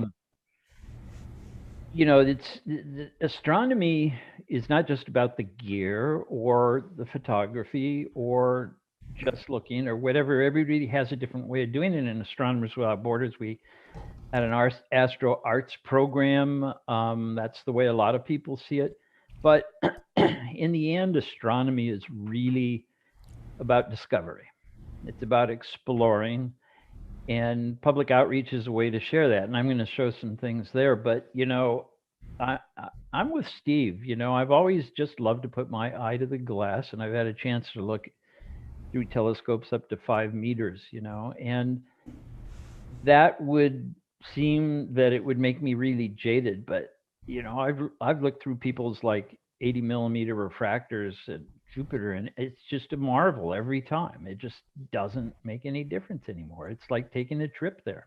Yeah, Steve. Yeah. Steve and I are on the same page as far as that goes. So I want to, in fact, you know what? I'll show this, but there's a short movie that I won't show the movie, but everybody needs to see it. It's called A New View of the Moon. Mm-hmm. And yeah, it's amazing. It is the only thing I've ever seen in 50 years of amateur astronomy that gives any idea what it's like to share that view with people for the first time. And that's why we do it, because you get to relive seeing these things for the first time. So, in fact, you know, with all those things I've looked through, the most exciting observation I think I have ever made was naked eye. Was seeing M31 for the first time with my own eyes, without binoculars, knowing that it was, I don't know what the latest number is, 1.5 million light years away, whatever. It doesn't matter. It's like, it's long. It's a long ways away. And the fact that I could see that, and that my neighborhood had expanded to that size. It's like Galileo looking at Jupiter's moons for the first time or something. It's just an astonishing thing. So, and then I want to comment, like Gary talked about star hopping, finding things yourself, and Steve too. Well, I'll tell you, Steve, you know, my first telescope, I spent 45 minutes trying to get the moon in it. It seems like it shouldn't be that hard, but it didn't occur to me that the finder couldn't just be plopped in there. It had to be aligned with the main telescope, which I discovered as soon as I finally wandered on, you know, started seeing a whole bunch of light in the eyepiece and realized, well, that's where it is, something's wrong, and fixed it. Another exciting discovery was I was observing with my 4.5-inch Tasco reflector in the early 1970s, and I picked it up and went into the house about 3 a.m. and walked past the kitchen window and looked out towards the east and saw a real bright object. What the heck is that? So I went out, set it up again, and discovered Jupiter. I mean, that's what it was like, and its moon. So, I mean, it's just such an exciting thing. So I want to share with you guys astronomy around the world. And as I said earlier, the first global star party, I'm going to share. Am I allowed to share here? I can share. Yes, right? you are. Yep. Okay, so let me start this. Okay, here we go. So I'm going to share my screen here, and I'm going to go real quickly through some of these introductory things. The International Year of Astronomy, I think most people will probably remember that. You guys have been around a while. And let me set this up. There we go. Okay, and so this is our task group for the 100 Hours of Astronomy Cornerstone Project. This was set up by other people. It was supposed to be 4 days, and I was asked to take it over in 2008. We are seeing, Mike, we're seeing email. You're seeing email. That's the wrong thing. Yeah. Man, oh, you're going to see all my secret communications with the That's right. So you go to share screen, you're given options to what to focus on. There you go. You know that. Yeah, I'm sorry about that.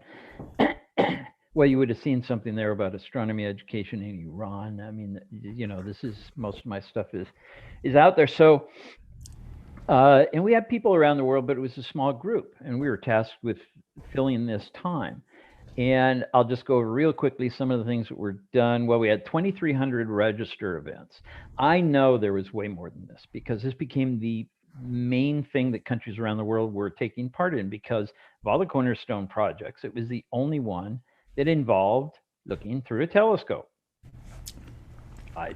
Don't ask me why, but so everybody said, oh, we can do this. We got amateur astronomers. There had to be at least 10,000 events, but the countries were registering them themselves, so we couldn't capture them all. But you can see, oh, one of my favorite ones is right here. You see the one here? You can see my cursor, right? Yeah. Yeah. Number one. That was in an island that has something like 6 permanent residents. It's a research station. Nobody else lives there. Nobody else would live there. I wouldn't live there. It's in the middle of the South Atlantic. It's just, I don't even think there are penguins there. And they took part. It was very cool. So there was somebody there who had a telescope, and he made the other people look through it, and they had a star party. Well, now remember, this is 2009. So this is in the dark ages of the internet. So internet usage is a big deal. In fact, it cost a lot of money. We had to set up our own servers and everything. You know, now you could just do this with a Wix website or something. It's no big deal. But, you know, we had 100,000 unique visitors on one day, but it wasn't all about what was happening there. The one thing that I didn't do was done by Douglas Pierce Price at ESO. He did, ESO did around the world in 80 telescopes. It was 80 observatories around the world. They had a 24-hour live stream, which had to be done on Ustream, and somebody had to pay like tens of thousands of dollars for the bandwidth. Oh my goodness. There's no YouTube, you know, I mean, now it's free, but it was a big deal then. And it was fantastic. And they had their center here at ESO, and they had observatories around the world. There's somebody speaking from Subaru. I mean, this is like, you know, you do this every day, Scott, but this something like this. Back then, yeah, I know it was expensive. It was, yeah, it was a really big deal. It was fantastic. Now, when did this happen? When did the 80 hours or the 80 telescope? It was one of the 4 days. You know, originally it was going to be 24 hours of astronomy, and they expanded it into 100 hours of astronomy. And the people who came up with the ideas, and I remember at least one of them's a good friend, but they just never made it happen. So this was one of those days, and I don't remember what the schedule was. I know that Saturday was reserved. Saturday night was the Global Star Party. Sunday was Sun Day, and I'll show you a pic from that too. There was remote observing. Now, this is 2009, not like you guys are doing now, but there were companies, you know, and they contacted us and said, well, this is big. How can we do this? I said, give away time. They gave away time to people to do remote observing themselves. Wow. More than 10 years ago. So it was a thing. Here is Sunday. And oh, this is one of my favorite pictures because it shows why we do this. Yeah. And it doesn't make any difference where this boy is. He happens to be in Romania, but it doesn't matter because this is what happens. This is why we do it. Mm-hmm. And then there was the Global Star Party. So that Global Star Party went around the world as darkness spread. And it was 24 hours. It started off over in New Zealand, I guess, and then ended up in Vanuatu or something like that. So the places in the Pacific were on different ends of it. I don't remember which this is. This is Southeast Asia. I don't remember exactly where it was. My memory is a little hazy from that far back. This is Pakistan. Which is very active, by the way. I can mention some of these things. I know a number of people active in Pakistan. This is New Zealand. I like it. Free telescope viewing. Yep. That's what it was all about. And this is Austria. This was the biggest telescope I know of that was out there for viewing. This happens to be in the UK. Here is somebody for whom the gear means a lot. Just look at that ladder there. Yeah. How many people would go up that thing? It's ridiculous. Yeah. And this is in northern Iraq. And that telescope, actually, I took there. This is Kurdistan, Erbil, the capital of that area. I'd been to Baghdad before, a little before the invasion happened. And I visited here a few years later. And I took that telescope. They had a budget. They had money. There's no way for them to get a telescope. No credit cards. If you manage to order something and they send it to you, it gets stolen in mail somewhere along the way. Or customs would make you pay thousands of dollars that they pocket. It just right. It's not. So the isolation is way more than people realize. It's the difficulty of making things happen. So this was John Hoot, who a number of people here know and have worked with, I'm sure, offered his LX200, 8-inch. They didn't expect to get anything as big as this, but for their measly budget, it was probably half what it was worth. And John, being a media engineer, had fixed it up. So this could have been the best 8-inch LX200 in the world.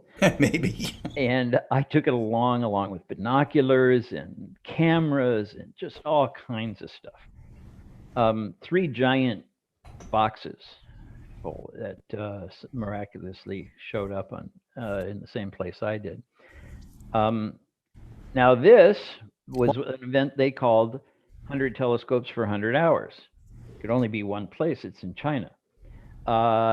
It was unusual at the time for China to be taking part in international things, but everybody wanted in on this.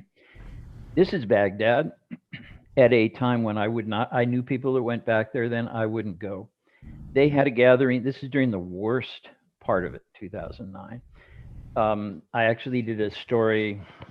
I'm a New York Times photographer in Kurdistan who flew up to visit the National Observatory. There was a war victim there to do an article. Ended up in Scientific American. And he said, every morning, he was a New York Times photographer. Every morning you wake up and there are bodies in the street. And crowds were targets. And they said, we're doing this. I don't care. And so they had 500 people out there. Standing in a crowd of 500 people at the time in Baghdad was like very, very risky. And here they are. And here they are with a big screen watching the 80 hours, 80 telescopes around the world, whatever it was called. That's how passionate people were. They made their own T-shirts and banners in Bangladesh. This one, I keep forgetting where this came from, but what's that? Is that Sepide?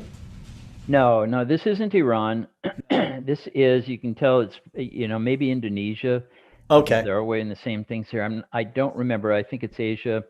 But I love the hijab here that's got stars on it. Oh, yeah. I just love this picture. And it's all girls, of course. Yeah. Some of the events here, and this is my introduction to it, but I've been involved a lot since then, is Astronomy for the Blind. Now, this is in Puerto Rico, and undoubtedly it happened because of Wanda Diaz Merced, who some of you probably know, who is an astrophysicist who is blind.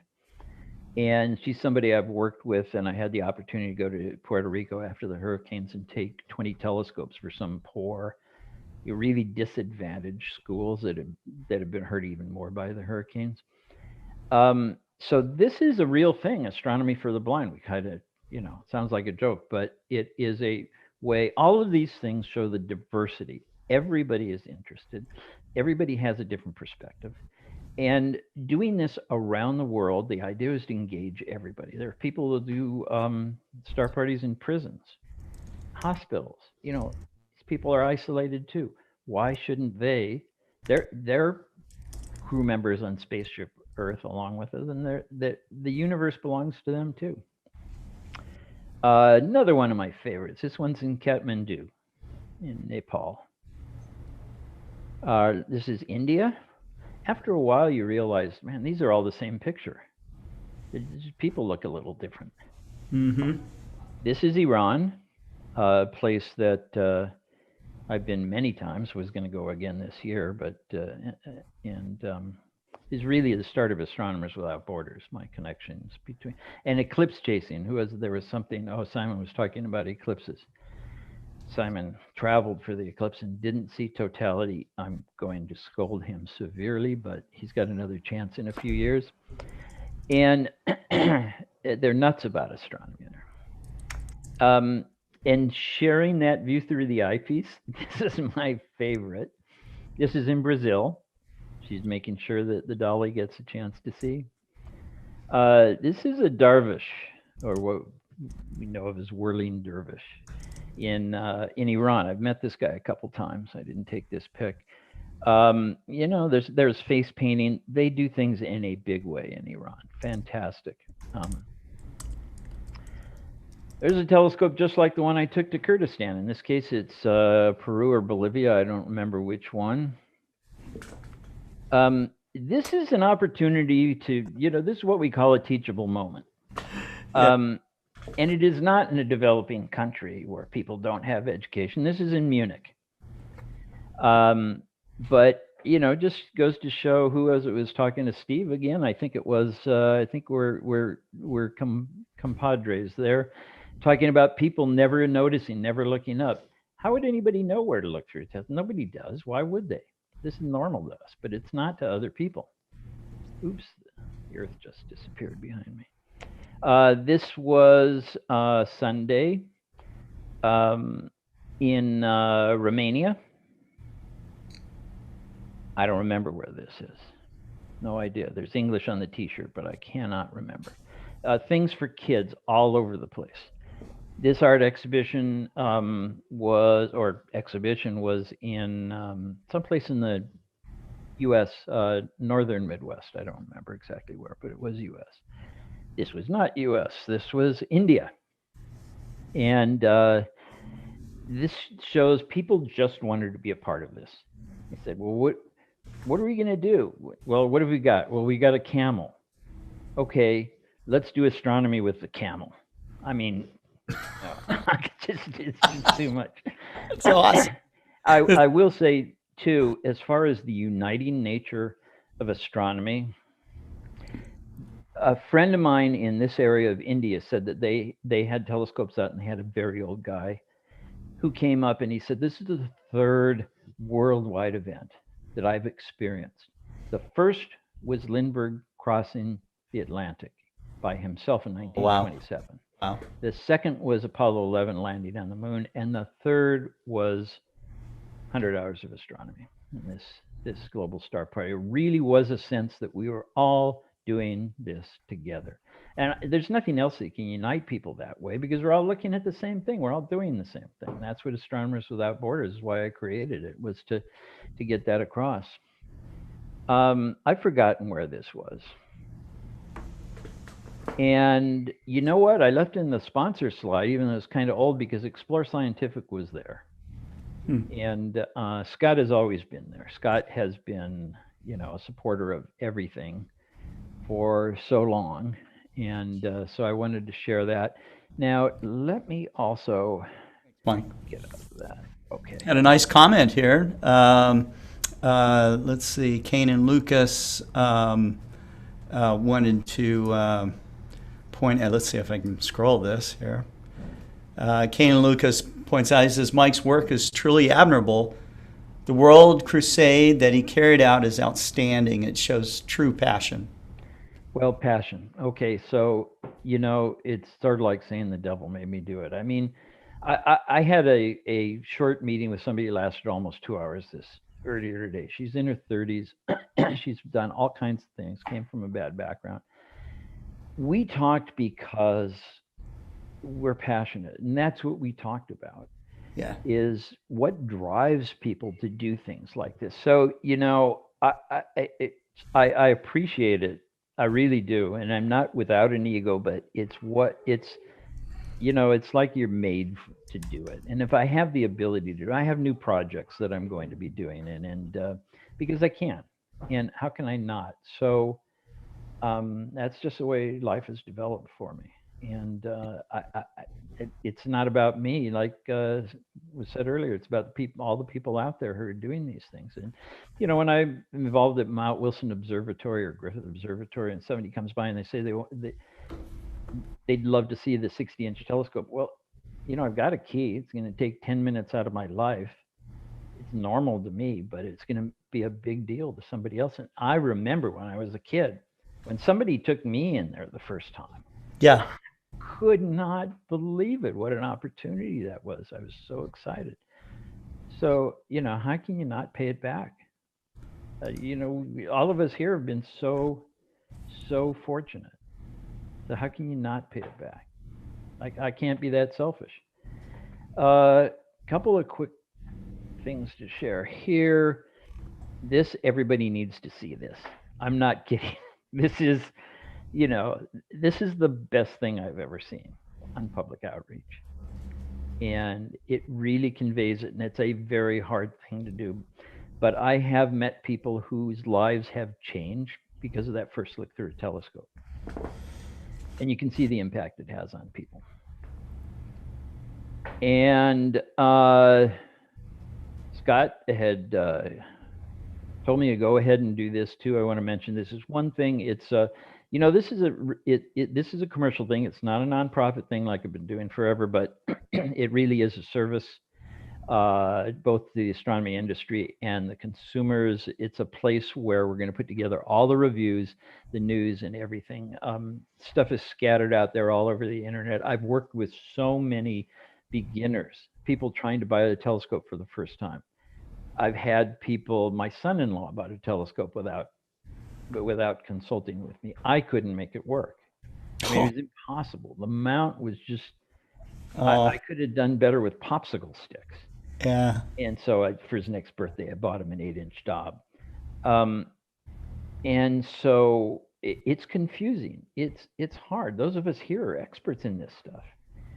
And we can do all this stuff like there's nothing to it. But like Steve said, and like my stories about it, it is hard to get started. And then if you're experts like some of you guys here, you might not hear about a new product, or you've heard about something, you don't know anything about it. So this is what it's for. Now, this is not just for the common good. We're going to have advertising, Explore Scientific. I reserved the space for Explore Scientific. Scott. Thank you. Wanted to have them on here. Well, just lost my earpiece. But it is, we're not going to sell anything, and it's all going to be fair reviews. And we have a lot of good stuff that is populating it, news and reviews, and Astro Gear, how to, citizen science beginner's guide, stuff like that. So that's astrogeartoday.com, and that's I just wanted to feel a little sheepish putting in a plug, but no, absolutely. Thank you, Mike. Thank you very much. All right, Gary. Well, who's up next? I think we will go over to Simon. I want to have a look at this sun. He's got it clearer than what I have. All right. I did see it earlier, but I don't know whether he's sitting there listening in the background or he's just got the live. I'm here. I'm here. He's always the man behind the curtain or the tent. So what I'm going to do is I'm going to screen share, obviously, because when you're doing it through the live button thing that I'm doing, it's nowhere near as sharp. So You hold on 1 second. Share. So here we are. We're looking at the sun live. Wow. Excellent. So right now there is actually an active region. Unfortunately, it's actually dying down, but in the last hour, I have literally just watched, can you see my cursor? Yeah. Okay, I have literally just watched this little area here Mhm. flare up. Now, there was no flare happening at that time. I just went to check just not so long ago to see what was going on, because that changed drastically in the last 30 minutes. And contrary to belief, a lot of people don't realize this, but people think the sun moves really slowly or it doesn't change as much as people think. Reality states is, if you were actually to directly observe it, of course, it's like watching paint dry. The paint's never going to dry. But when you turn your back on it for 5 minutes and look back, it's changed so much that it's almost unrecognizable. Mm-hmm. And this bright spot here literally just popped up. So the really dark patch right to the left of it, I wouldn't call it a sunspot. It's hardly a sunspot, but it is a dark little dot in there somewhere. I mean, this is the only interesting active region in the entire sun, to be honest, today. Well, there's a lot of detail, though. It's kind of up and down right now. Seeing is actually going downhill, which is not a surprise at this time of day for my part of town. If we'd have done this earlier on in the morning, oh my God, it was crystal clear. But just to give you an idea of how clear it can get is, that's what we're looking at when you process an image. So you can kind of see what's going on. Right. Look at that. And then we can see that this patch here is the same bit of plasma, but more importantly, I mean, when you guys were talking, kind of missed it, is it kind of formed a bit of a loop and then jumped back down again. So you can kind of make out that there was an arc, which is here, but it was really obvious a moment ago. And again, it changes so fast that I didn't really hit record because it was just so bad. I mean, the wind was really going for it. Right. And That's it's getting pretty similar to the seeing that I had this afternoon. Yeah, I wouldn't turn around and say this was great seeing. It's average, probably at best. I still have a little bit of transparency issues because we still have smoke lingering here in California from all the fires, because technically the fires are still active. So yeah, I can't just ignore it. If I was to go, I don't know, 40 miles that direction, I will probably be setting my hair on fire because that's where the fire is. Where are you, Simon? I'm in Los Angeles. Well, so I mean, what area? Do you know where Canyon Country is?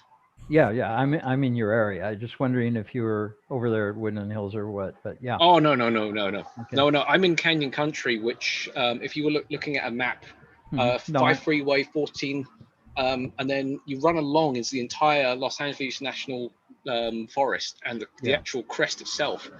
So my view is I can see the beginning of the actual ridge, and I can follow it all the way through. So if I drive over the hill and I've got this perfect view, I can see everything that goes on over there.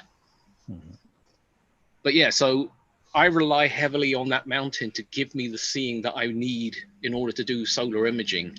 Because I've noticed that if I go other places, I have to relearn the weather pattern. I have to figure out what's going on. And I've been here for so long and I just got used to it. I know what's going to happen. The minute I wake up, look at the trees, and if I see any movement, then I can kind of ascertain if it's going to be good or bad. Sure. Yeah, we solar. Go on, I missed that. What was that? I was saying I got very similar to that here in the mountains. The only thing is we've got the jet stream moving around quite erratically this week, so that's dropped down and moving stuff in across, and there's no real control on that, so it can look lovely and clear, and until you get the telescope set up and actually look through it, you can't work out what's happening. Yeah, I mean, we're lucky here in Southern California that the jet stream seldom drops down, although this year it's been pretty rough for us because the jet stream usually starts up at Alaska, through Canada, and then loops back up and then across the East Coast. But for some strange reason, this side of the year, it actually came all the way down to Southern California and just made a right pig's dinner out of everything. Yeah, I do solar, teach solar stuff at Mount Wilson Observatory, and it sounds like your weather pattern is very similar on the other side of the mountains. And I was going to mention too there, by the way, that the talking about using old equipment, very basic. I use a snow telescope, solar telescope, to teach people, and you're inside of it. I mean, it's over 100 years old. Yeah, you're inside the telescope. That's true. It's over 100 years old, and you can see everything. So yeah, it is great.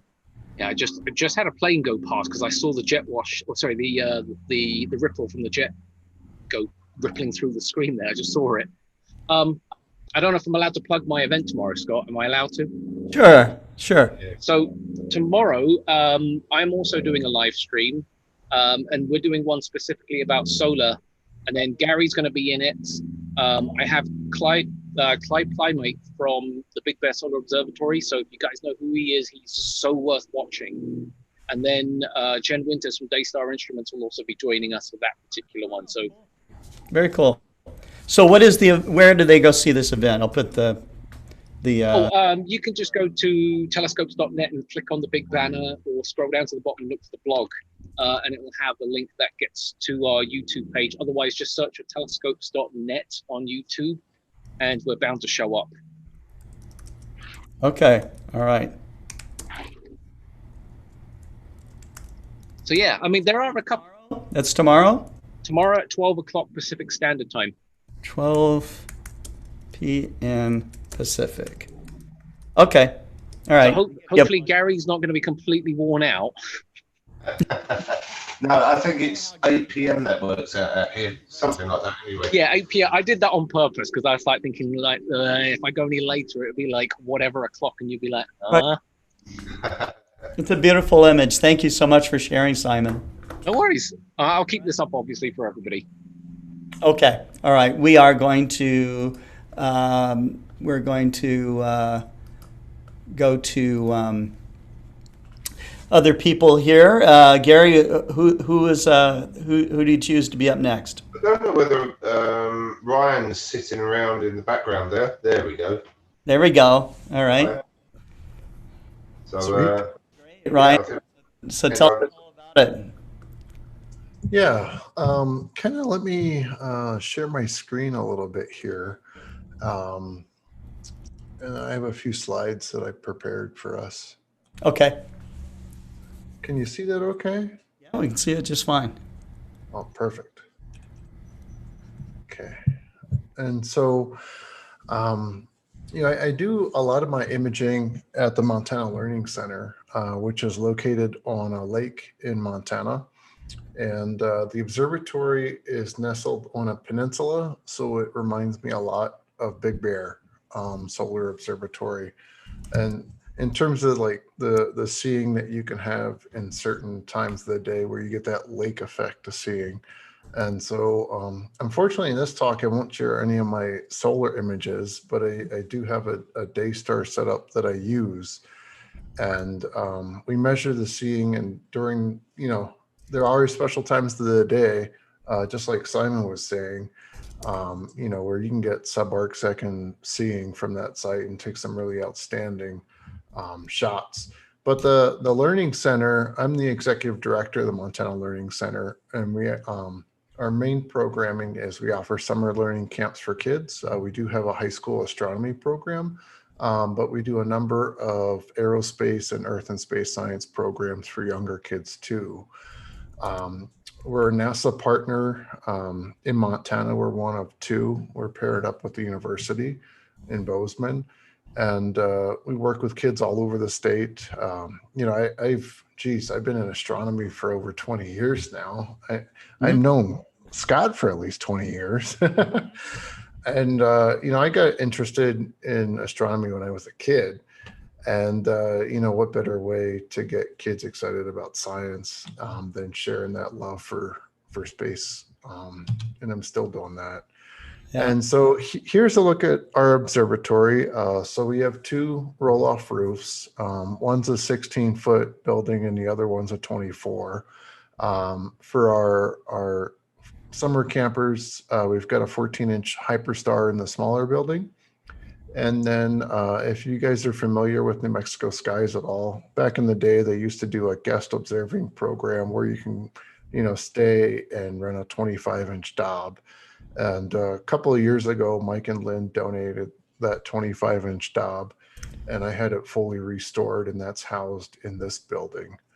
But if you're ever interested and you want to see a live view of the sky, now granted, this is just a screen capture that I took, not when the Milky Way's up, but at least you can get a nice view of our sky. And it's, we're about 15-20 minutes outside of Helena, the capital of Montana, and it gets pretty dark pretty quick, but you do see a little bit of a light dome here in the southwest portion of the image. But if you ever want to go to our website, or at least our all sky camera, it's mlcallsky.org, and you can look at the sky right now if you want to during the day or at night. You can see all different types of videos. I keep everything cataloged on there. Typically, when I'm not up there at the observatory at night, you can see our lights that we have on, because we have a cul-de-sac with, it's a 10-acre property with 15 cottages. And so when we're running 4 summer camps at once, it gets pretty hopping pretty fast. Inside the observatory, I have a couple of my setups. I'm the brand ambassador for Takahashi, and I've got a 4-inch talk at f3 in the one corner, and then that's kind of my wide field setup. Right. And then I've got a CCA 250 in the other corner. And so this is the FSQ, and right now I'm testing a product from Software Biz called the Fusion. And so I've got that running, and I use the sky to operate the telescope, like control the camera, the focuser, the guiding, everything. And it's just so nice to have something all in one unit, and you don't have to have a laptop in there, because there are often times when I'm working with kids and I can just let it run. So it's a ton of fun. The other scope, just finished setting this up a few weeks ago, is our CCA 250, and that's set up currently at f5. I'm gonna put a focal reducer flattener on it, and so that takes it down to f3.6, and so your image is twice as bright, so it cuts your exposure time in half. And so right now at f5, I'm doing 5-minute subframes. And I'll show you some examples in a little bit. But here on the FSQ, I've got the same camera, or I think Gary's testing the 2400, but I have the ASI 2600. So it's a 26 megapixel camera with 4 micron size pixels on the back of that setup. For years I used to do monochrome work when I worked for an observatory, New Mexico skies. And, now I love how quick and easy one-shot color imaging and processing is. And so this is the CCA 250, and I've got the ASI 2400 on the back, and that's got 6 micron pixels. So the two cameras are matched really well to the scopes, and you'll see an example pretty quick. And so here's my current field of view. The yellow is the FSQ, so nice and wide. And then I'm getting a little bit up close with the CCA 250. It'll get larger when I put the focal reducer flattener in there. But I like to image when I can. And so I've got 2 scopes running at once, and one's the wide field and one's a narrow field.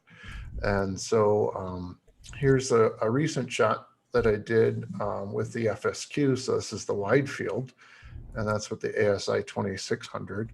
And this is just 30 frames at 5 minutes, or 35 frames at 5 minutes stacked. And you can get a really nice field of view. And then the up close version of the Elephant Trunk Nebula, this is with the CCA 250. And then that's also 35 5-minute frames stacked too. I really love one-shot color cameras. They make it easy, and it makes it, you don't have to, shoot through different filters and stack everything. I used to spend weeks working on one image, and now I can do 2 or 3 a night. It's actually pretty sweet. The kids use our Hyperstar, and they're cracking out images like that. We have a 14-inch Hyperstar, and it's a great experience for the kids. Oh yeah. So what I wanted to do, if we've got time, is show some of the programs that I use for like aligning and stacking and processing. And so, if the viewers are familiar, APP is great. It's very easy to use, and you can get a free 30-day trial.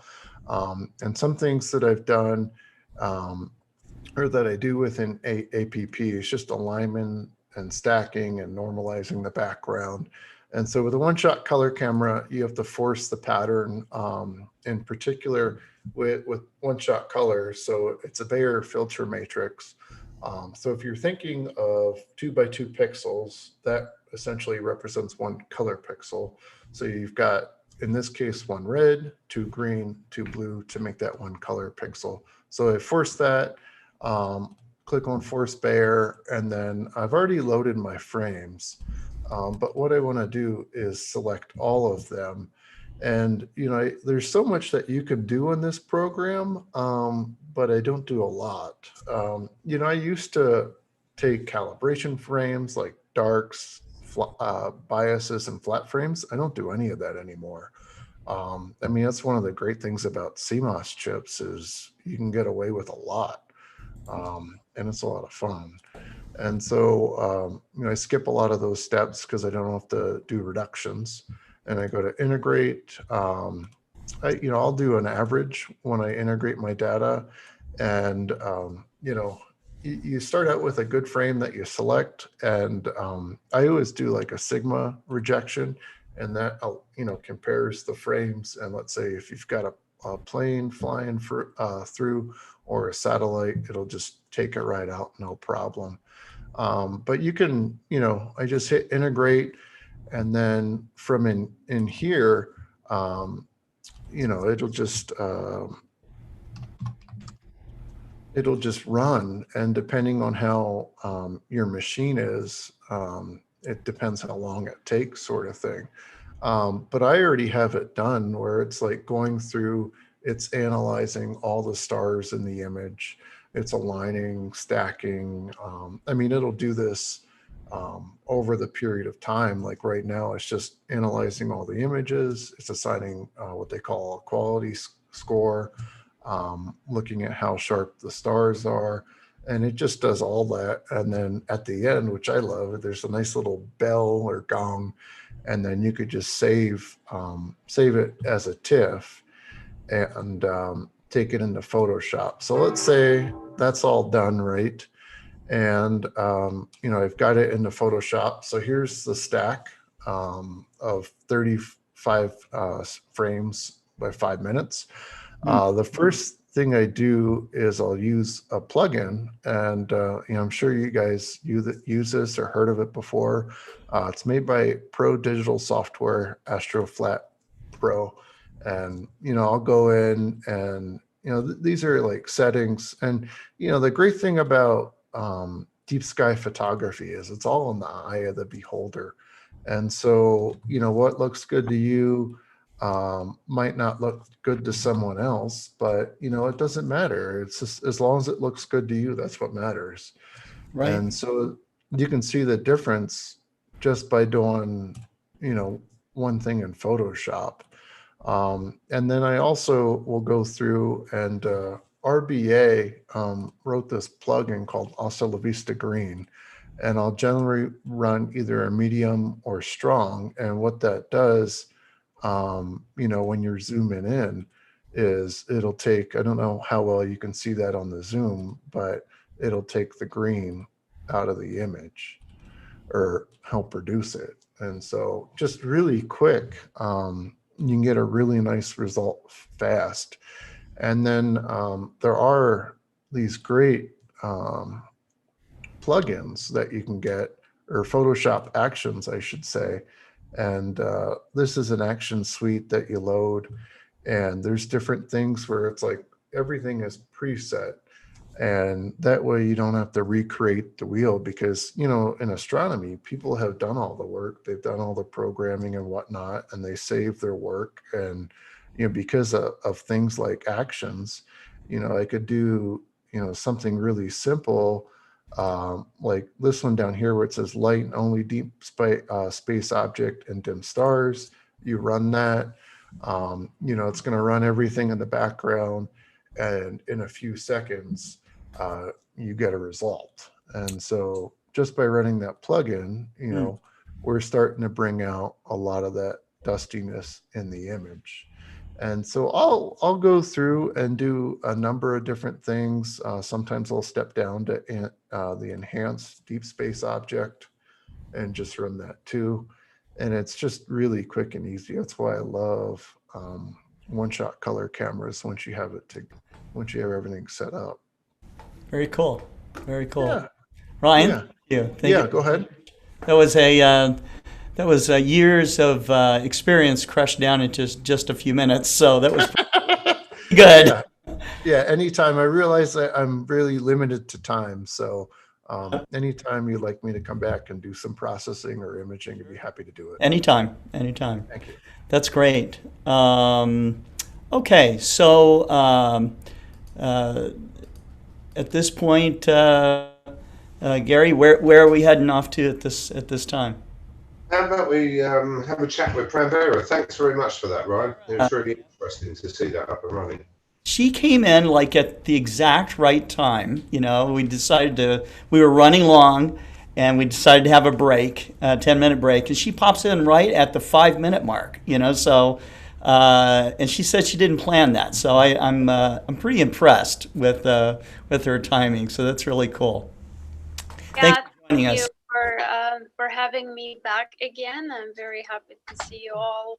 So last time I was here, I spoke a little bit about the AOK program, the Astronomy Outreach of Kosovo, and some of the activities that we do in Kosovo. And I'm sure that all of you already know that you've been following me on social media for quite a while.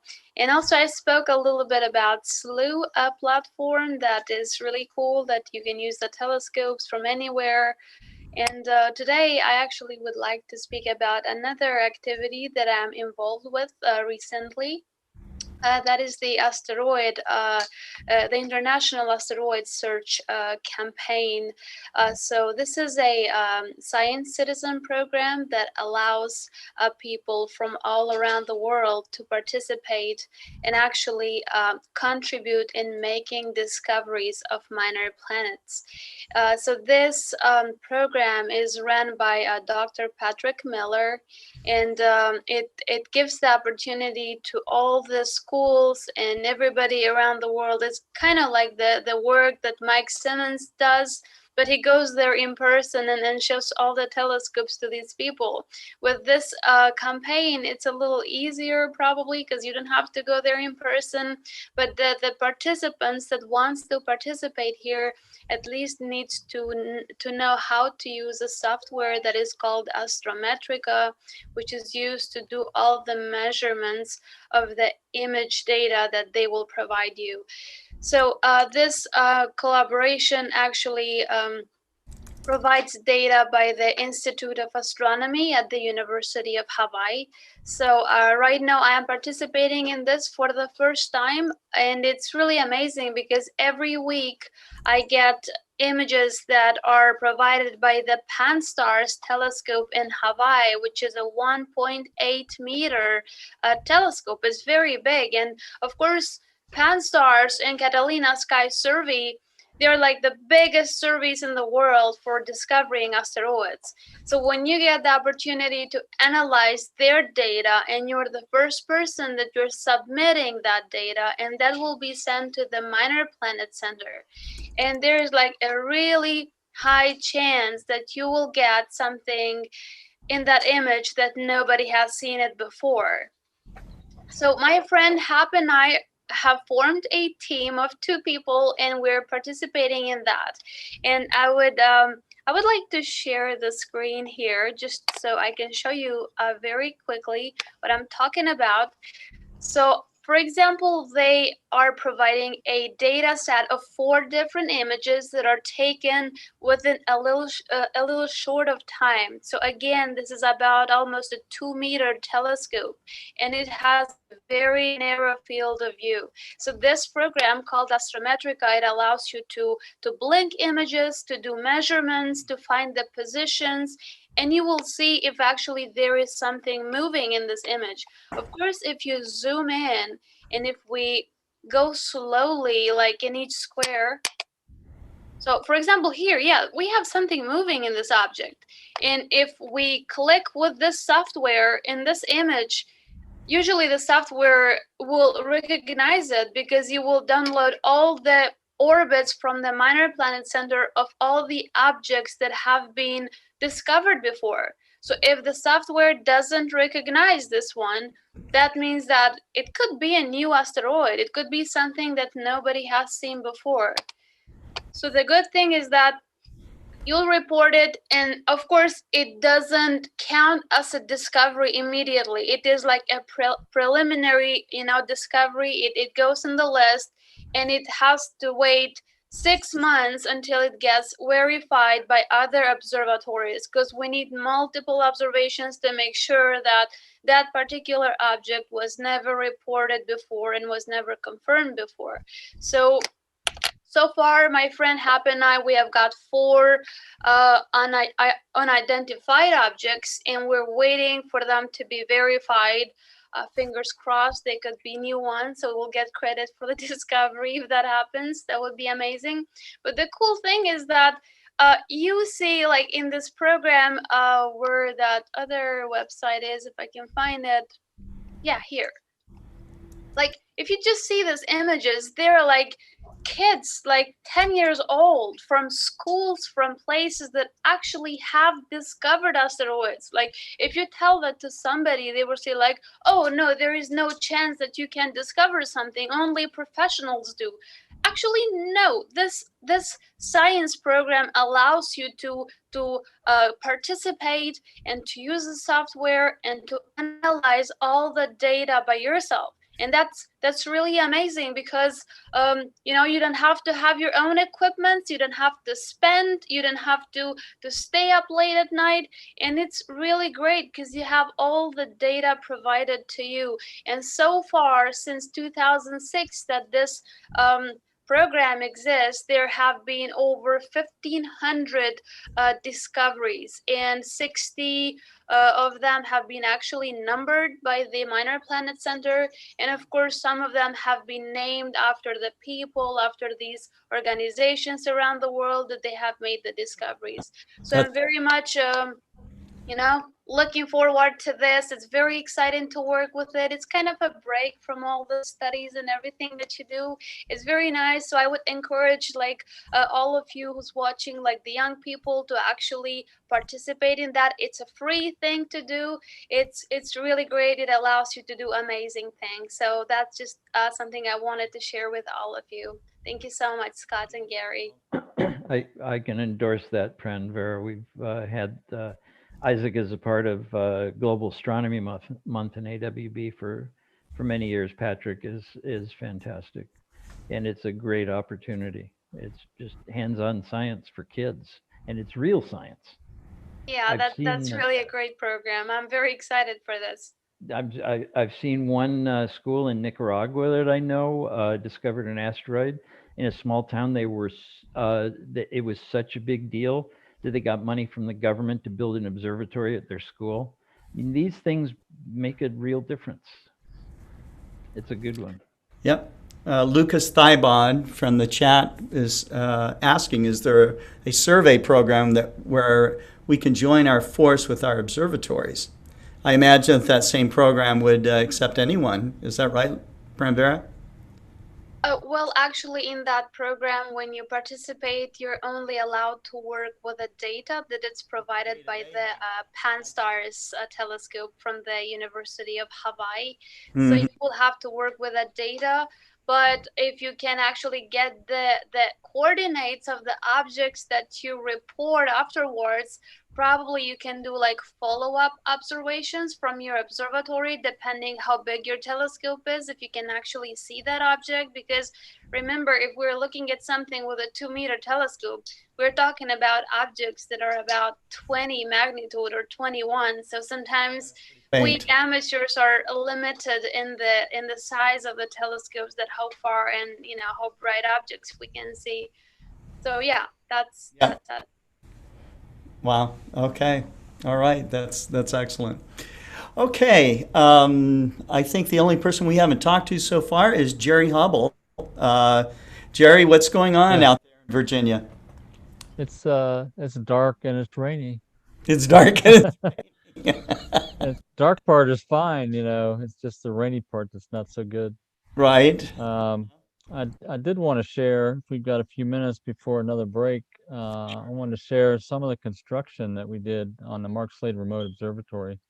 Okay. I'm sure several of you have already heard me talk about the Mark Slade Remote Observatory. We're a local astronomy group that formed back 5 years ago to honor the legacy of Mark Slade, who was a Rappahannock Astronomy Club member, and he passed away, unfortunately, and he passed his equipment on for us to do what we were going to do, is basically sell it off for his widow. But then we decided to suggest that maybe we should build his observatory and using his equipment he had gathered over the years to do that. He wasn't able to do that, so that's what we did. Very fitting. It's very nice. So I'm going to start. I guess I'll share my screen, and then I'll go to this presentation. Mm-hmm. This is a presentation I gave at the American Astronomical Society earlier. I'm just going to show a little bit of it, just the construction part of it, really. Do you see that? That didn't pop up. There it goes. All right, so that's just a little bit about me. This is, got my stuff in the way probably. So can you see, this is where I am from. That's my location in Virginia. I'm about 15 miles west of Fredericksburg, Virginia. And then the observatory is about 3 miles as the crow flies from my house. And this is what it looks like. We've changed the instruments over the years. This is early on. This is like 2 years ago. We've got the Explore Scientific, and Explore Scientific is a great sponsor for our observatory. And I take advantage of it for doing testing on the equipment that we build also. But we've got an ES 165 on there right now, which is a great, awesome scope. So this is Mark Slade's original on the left there, the Meade LX200 that we had to defork because the fork mount control system failed on us, so we mounted it on the G11 that we have, and we used that scope for a long time, for about 2 years, and then we mounted the I had a 152 that I mounted, and I traded that in for the 165 that we have on there now. And so this is just an overview of some of the pictures. Of course, my dogs have to bark when I'm giving a presentation. So this is what the I don't think they're real. Yeah. Mm-hmm. This is what the observatory looked like in Myron's garage. We built this was in December of 2015. And we built it in his garage, and then we carted it out and put it on the deck that he had we refurbished the deck and built the 7 by 7 foot building. Basically, it's 7 by 7 foot cube, because we wanted a full size door for security, and we have a tall pier, you'll see in a minute, that holds the instrument way up inside the dome, so we can walk around in that building and have room to do things. So this is what the pier looked like initially, and we had the wedge on there for the Meade, and then we made this extension to get the telescope up into the dome area, and that pier is 7 foot tall, Wow. There. That's kind of a layout drawing of all the equipment that we have. So here's what it looks like. This is the computer system that we have. And mounted on the wall there is a dome control system, digital dome works. That dome's about a 20-year-old dome. It's made by Technical Innovations, but it works fine. We've had to do a lot of repair on it. We've had to replace the cabling. The way it works is through a series of cables and a winch system to drive the shutter and to rotate the dome. We've got a weather system on it, which is right here. The display system for it. It's a Davis weather system. Here's what it looked like when we had the Meade 12-inch up there. And this is a picture on the right of the PMC-8 control system on the G11, which I developed for Explorer Scientific over the last few years. There's the Losmandy G11. We have a telescope drive master, right ascension, and high resolution encoder system to correct the drive system. And let's see what else. There's a moonlight focuser we have on the system. It's the controller for it. There's a telescope drive master control in the center there, and then you can see the picture of the observatory computer. And we access the observatory over the internet. It's all completely remotely operated. We did use TeamViewer for a while, but with the licensing issues they have, sometimes it drove us crazy. So now we use a free open source system called Titan VNC. And this is just showing some of the little details. We got QHY cameras on the system. There's the up in the upper right is the GPS receiver for our time. That's our time standard. We control the time on the computer to around 1 millisecond. So it's a very accurate system. This is kind of what the desktop looked like back then when you were processing or gathering data. And then what else? There's a picture of our webcam. That's a webcam picture close up of the telescope when you're sitting at the desk. So this is what it looks like up in the dome. And that's about all I wanted to show. Just the construction. I think it's cool that we were able to put this system or this building together for about $1,000. Oh wow! And so that's what we spent on it. Yep. Yep. So I just wanted to share that a little bit, some of the details on the construction. Okay, so we're going to take about another 10-minute break. I did want to go over some of the questions and answers from the last door prize, from the last Star Party, which was September 15th. Unfortunately, our 10th Star Party had a big, went out with a murmur because I had I had a technical problem where I couldn't broadcast. So I guess I was told, everybody told me that this happens to everyone, but I felt like it only happened to me. So anyhow, but question one was, let's see. Oh, it's kind of phrased like this. I have a milk dipper, have an alpha star that is only my 16th brightest, and in mythology I am poised to avenge the slaying of Orion. What constellation am I? And the winner was Jim Hendrickson by answering correctly the constellation Sagittarius.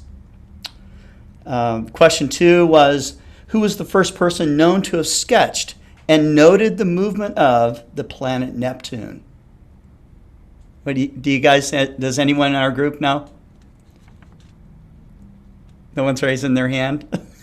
No fair search. I think I know, but I was in on the joke, so I don't. All right. So Jim Hendrickson again. Okay, so he won 2 prizes. It was Galileo. He was the first person to sketch and noted the movement of the planet Neptune. Okay, and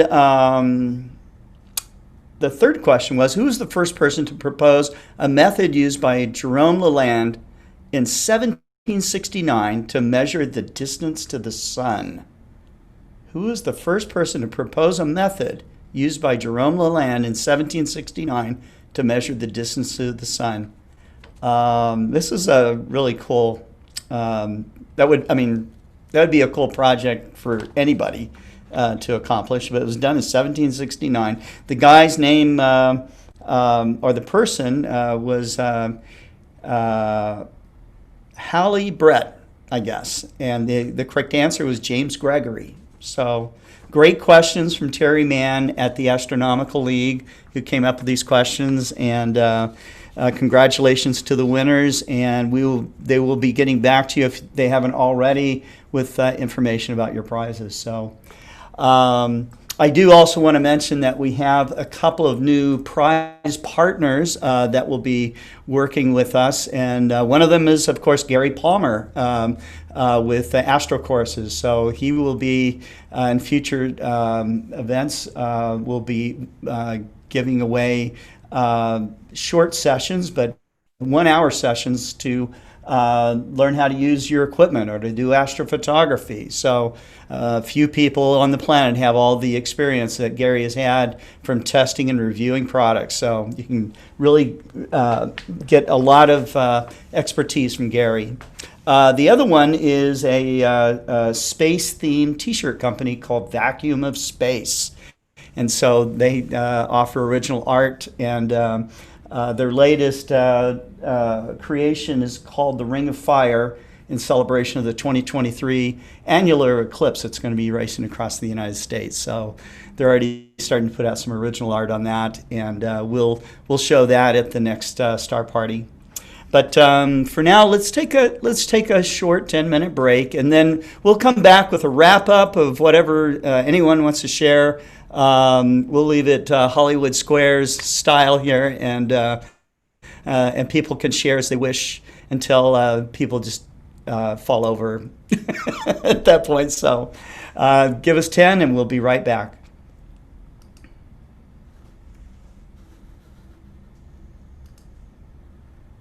So how did you get on, Jerry, with the live broadcast last night? Because it was way too late for me.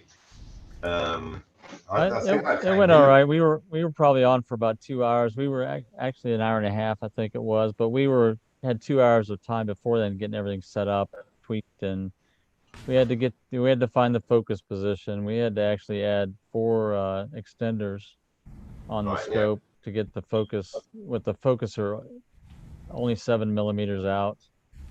We wanted to make sure we drove the focuser in, most of the way. But so we worked the camera problem. We had power issues.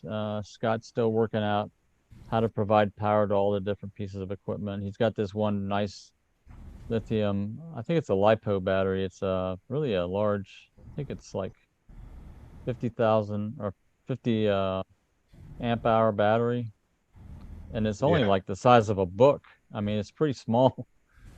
So we were working through those power issues, the cooling system on the camera. He was using a separate battery for that, and that didn't charge. That didn't last very long. So we got some first images, and we had some problems with the QHY driver on. We installed Nina. So this is the first time I had looked at Nina or seen it, was yesterday or day before yesterday when we installed it on his NUC. And then we operated it last night, and I had to, the new program, you have to hunt and peck and find stuff. You're not used to where things are at. So we spent a fair amount of time doing that, getting things configured. But overall, it worked. The equipment worked pretty well. And other than the power problems, and we broadcast for about an hour and a half showing some of our fumbling around. Cool. Yeah, I think I finished about 4 a.m., 10 past 4, something like that here, and I hadn't seen the live broadcast go up, so it must have been. Yeah, late. It was right after that. It was probably right after that because it was actually after midnight our time, so it was probably 5 hours after, or right after you signed off, maybe. Yeah. So. Cool. Right, I'm just going to grab a drink. I'll be back shortly. Okay. What were you doing yesterday? Was it yesterday you were talking about this, Jerry? Yeah, right. It was last evening. We were setting up. We're building Scott's remote telescope system, and we're integrating all the pieces. We've been doing shows every day this past week, adding different parts to the system. And then last night was our first under the stars, when we had all the pieces together. We demonstrated the auto guiding, we demonstrated the camera until the cooling system ran out of juice, and then we pointed, we did plate solves and stuff like that. So we were able to do quite a bit of stuff for the first night. I think a lot of this technology is fairly new to Scott, in terms of running it. Gotcha. I gotta say this, Jerry. You know, there's a beeping sound in the background that you get. Oh, I know. That I know exactly what it is, and it drives me crazy. Yeah, it drives a couple other people crazy too. I had a friend of mine who's they were in their apartment, and they just could not figure out what that infernal beeping was until I explained it to them. I was like, it means that one of your smoke detectors or that battery's running out. So if you're watching and you hear that one single beep, that's what it is. Replace the battery. Yep. I only remember that because you were talking about batteries and it was running out of power and stuff like that. Yeah, right. All right, I'm going to take a break also for a minute. All right, you do your thing.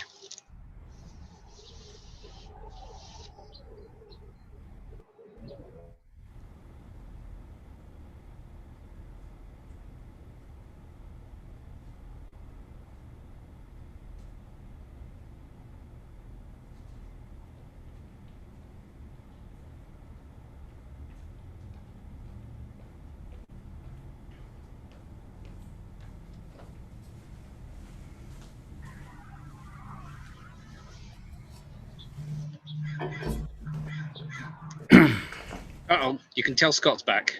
Yep. Oh, can you?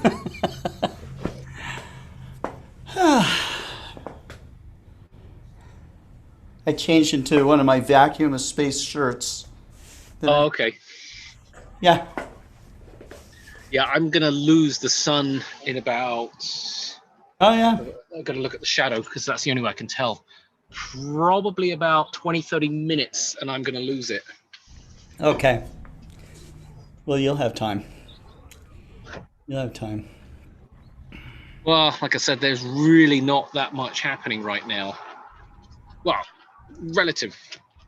Well, if you were standing on the sun, you'd probably feel like something was going on. If you can stand on it, yes. Get the proverbial hot foot. There is a prom, but I mean, it's not exciting. Actually, I say there's a prom. There's actually quite a few. There's 1, 2, 3, 4, 5, 6 of them that are visible, but they're kind of long and stringy, so they're kind of boring. Yeah.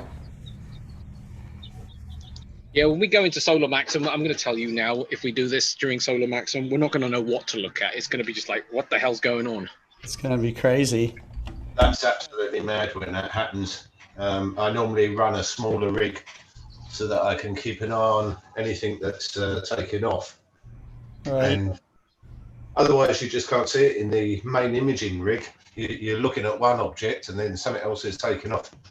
And you have no idea. Yeah, you just fly all over the sun. So I normally use a smaller rig just to look at, keep an eye on things. Hey, Simon, some people here on the chat really want to see your rig. So that's... It's possible. I'd have to reshuffle the camera slightly then. Yeah. And... Oh, there was a question on there as well, wasn't there? Yeah. What's the best time to observe the sun? I think basically was the question. From Paul Wright. Really, the best time in the UK is really late spring to mid-autumn. And the reason for that is the sun is high.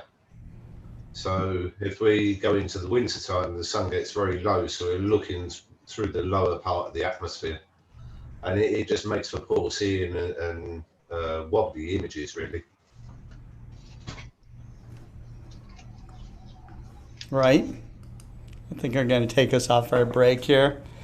It's just the few of us right now, so you can see my beautiful, it's the Grand Tour shirt that's on vacuumofspace.com, so that's pretty cool. Like that shirt a lot. And I also wanted to, since it's just the few of us here too, I wanted to give a shout out to Targus, the company that makes computer bags, but they also make these really cool, powered display hubs and USB hubs and stuff like that. So if you guys are putting together lots of gear for astrophotography, you might want to take a look at this. This is I guess their top model here. And then they sent me this more compact model, which might ride a little bit better on your telescope if you're riding computers like I have a NUC computer there on my ED102. But I wanted to thank Targus and Andrew Corkill who sent these out to us. So very cool. I haven't heard of Targus in ages. Oh yeah, they're a big deal at this point. So yeah, I don't think we've seen those in the UK. I haven't seen them in the UK anyway. Mm-hmm. Okay. This was pretty damn big in the UK at one point. What time is it over there, Andreas? It's 1:45. 1:45. Yeah. 15 minutes to bedtime is the answer. No. Hanging in there. That's good. That's about the time we stopped. What's that? That's about the time we stopped last night, wasn't it? Yeah. That's right. I've switched targets, so we're now capturing on M45. Is that what you're imaging right now? Yeah, that's coming in live now. So that's running. Oh, that's cool. And that's on the 102. Let's see what other kind of comments we're getting here. Let's see. Barbara David. Mike Simmons, you mentioned that a lot of people never look through a telescope until much later in life. I took my very first look at 35 years old at a star party in the Anza-Borrego Desert, led by Scott Roberts, when he ran the Oceanside Photo and Telescope Astronomical Society. It changed my life. Well, good Lord. Thank you, Barbara. I enrolled in astronomy classes back then and now have run the Coal Creek Canyon Skywatchers astronomy group west of Denver at 9,000 feet for 6 years. Thank you so much, Scott. Barbara, thank you so much. You know, it was great to get to know you and everything. I remember when you were really getting into it, and it was just like, you know, seeing the light bulb go off. And, you know, any of us that do that kind of astronomy where we're helping people out or you know, doing astronomy outreach, to me, it's like seeing somebody have a moment of enlightenment, really, because they realize there's some really amazing things that they understand almost immediately. And then exploration starts to happen and people's lives change. I mean, Andrew has told me, you know, privately his story of his life changing, you know, Simon, the same, you know, Gary, you have the same, you know, we all do. And that is what, that is the recurring theme. That's the message that we keep trying to get out in this global star party every time we do it. So, I see the. How far away from the horizon or the fence or the tree are you at this point, Simon? For the sun? Yeah. Well, it's actually the top of my house. We're getting about 10, 15 minutes left. Mm-hmm. Like I said, I can only tell by looking at the shadow on how it catches up with the scope. So as soon as I see it above the counterweight shaft, that's it, I'm done, basically. That's it. That's why you'll notice it's starting to get dimmer now. Mm-hmm. But strangely enough, like I said earlier on, seeing actually got better at this time because it's almost 5 o'clock. So if I ran to the other side of the house, it would actually look, you know, I would actually have a clear view again for at least another hour. But as you can see, even from my camera standpoint, I'm starting to lose light because of the way the light's coming through. But yeah, seeing has actually gotten a little bit better again all of a sudden. I'm not going to record because I've got too much data in already. Yeah. But we did notice that somebody was asking, they wanted to see what my rig looks like. So what I'll do is as soon as the sun disappears, I can move the canopy out of the way. All right. And then we can then look at the setup, because then at least that way I'm not blasting it in the sunlight. Otherwise we won't see anything but flare. Barbara says, thanks for reading my comments. You are such an inspiration. You are too, Barbara. That's awesome. Let's see. Lucas Thibault says, when I first looked into a Dobsonian, it was magical and changed my life as well. It was an Explore Scientific Ultralight that I bought secondhand right after, actually. That's great, Lucas. Thank you. It's, that's really cool. If you're in the business of making telescopes and, making the gear that all these amateurs use and stuff, the experiences that they have with the stuff that you build, that's a huge reward, in being in this business, is just knowing that people are seeing things and exploring and discovering things all on their own. That personal discovery, personal exploration is life-changing. It really is.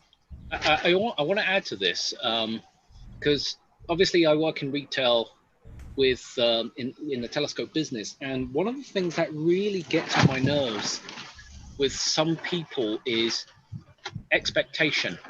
And when I sit down and I talk with them, because I don't just sell you a telescope just for the sake of a sale, I kind of want to get to know the individual.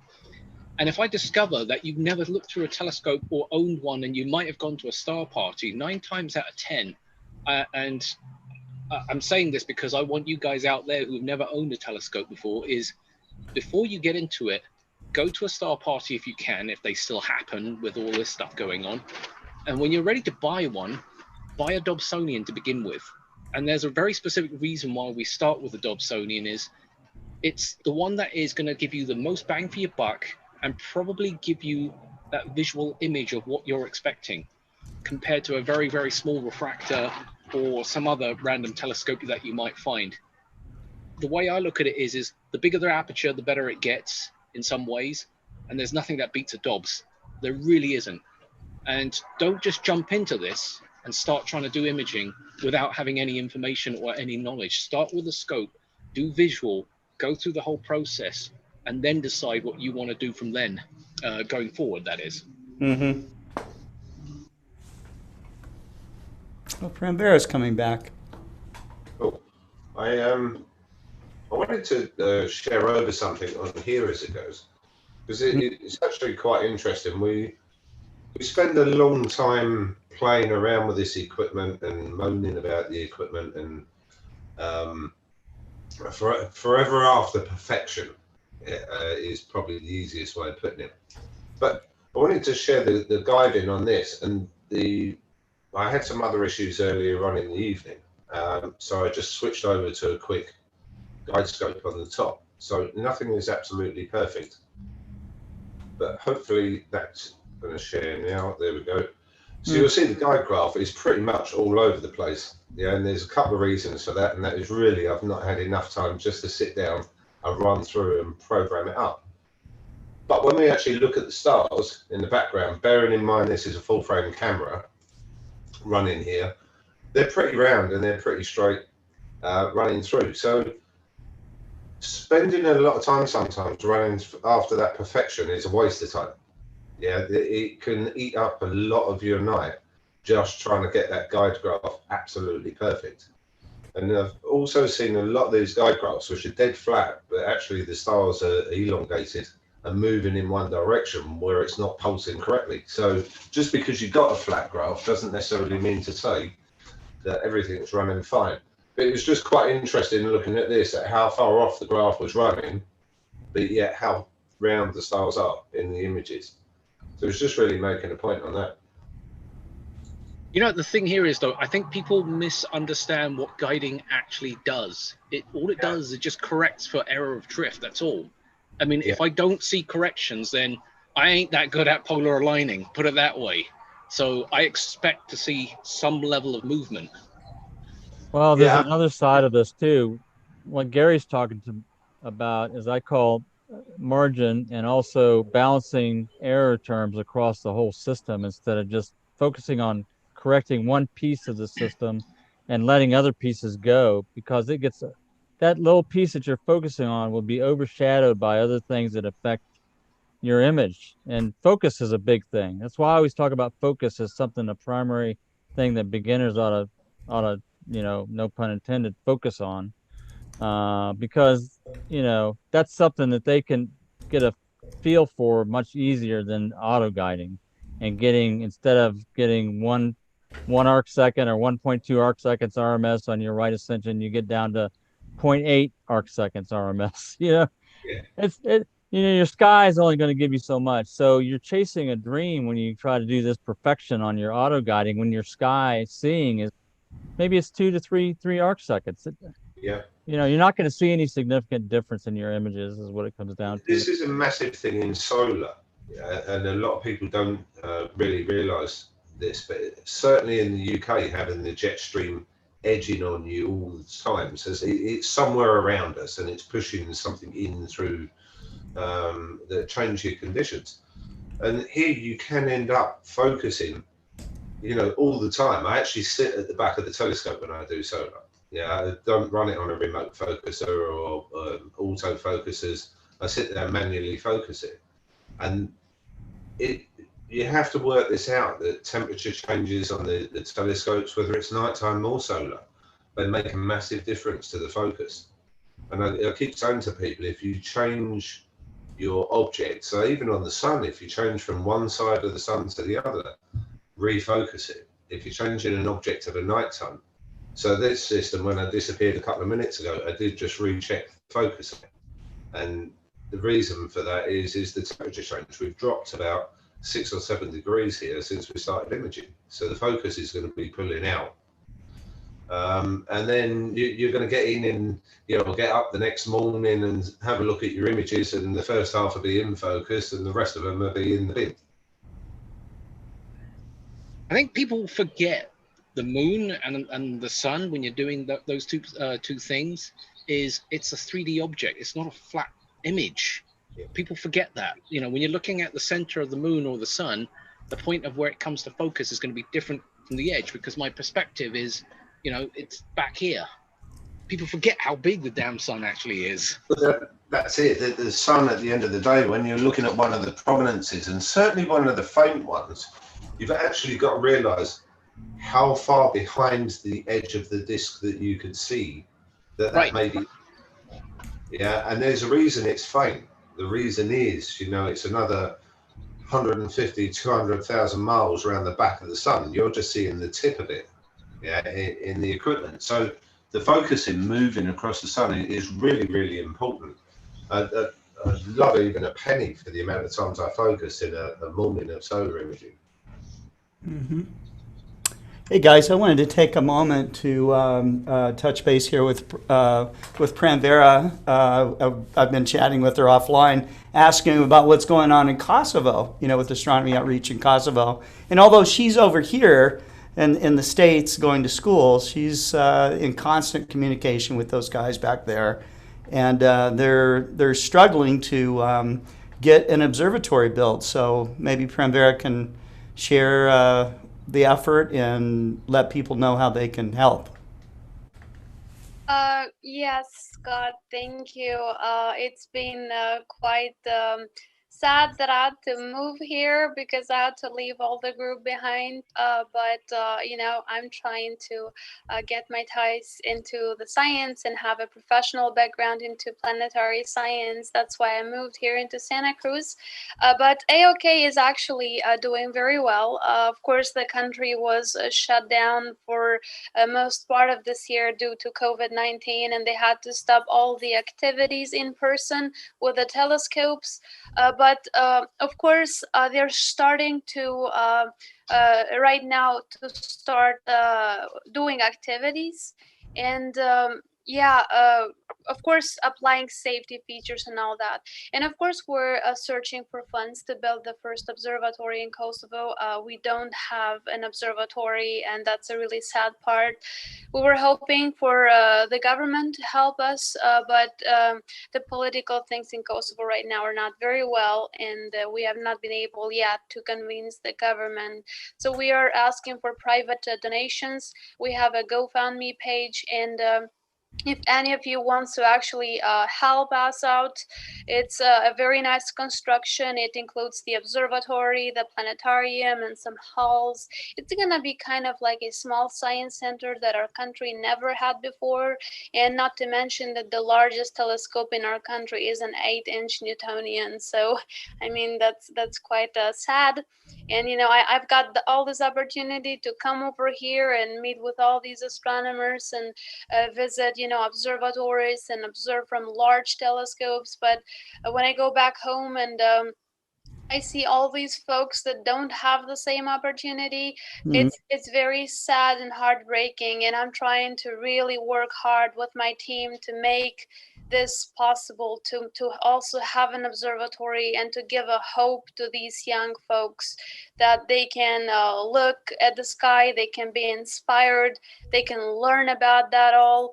And we have been struggling a little bit also with the construction, because nobody has ever built an observatory in Kosovo. Like, how are we gonna make the dome? Like, how are we gonna make it to be, to rotate and all that? So yeah, we have been working with professional architects and all that. Also, Celestron has donated a C14-inch telescope that will be installed in the observatory once it's built.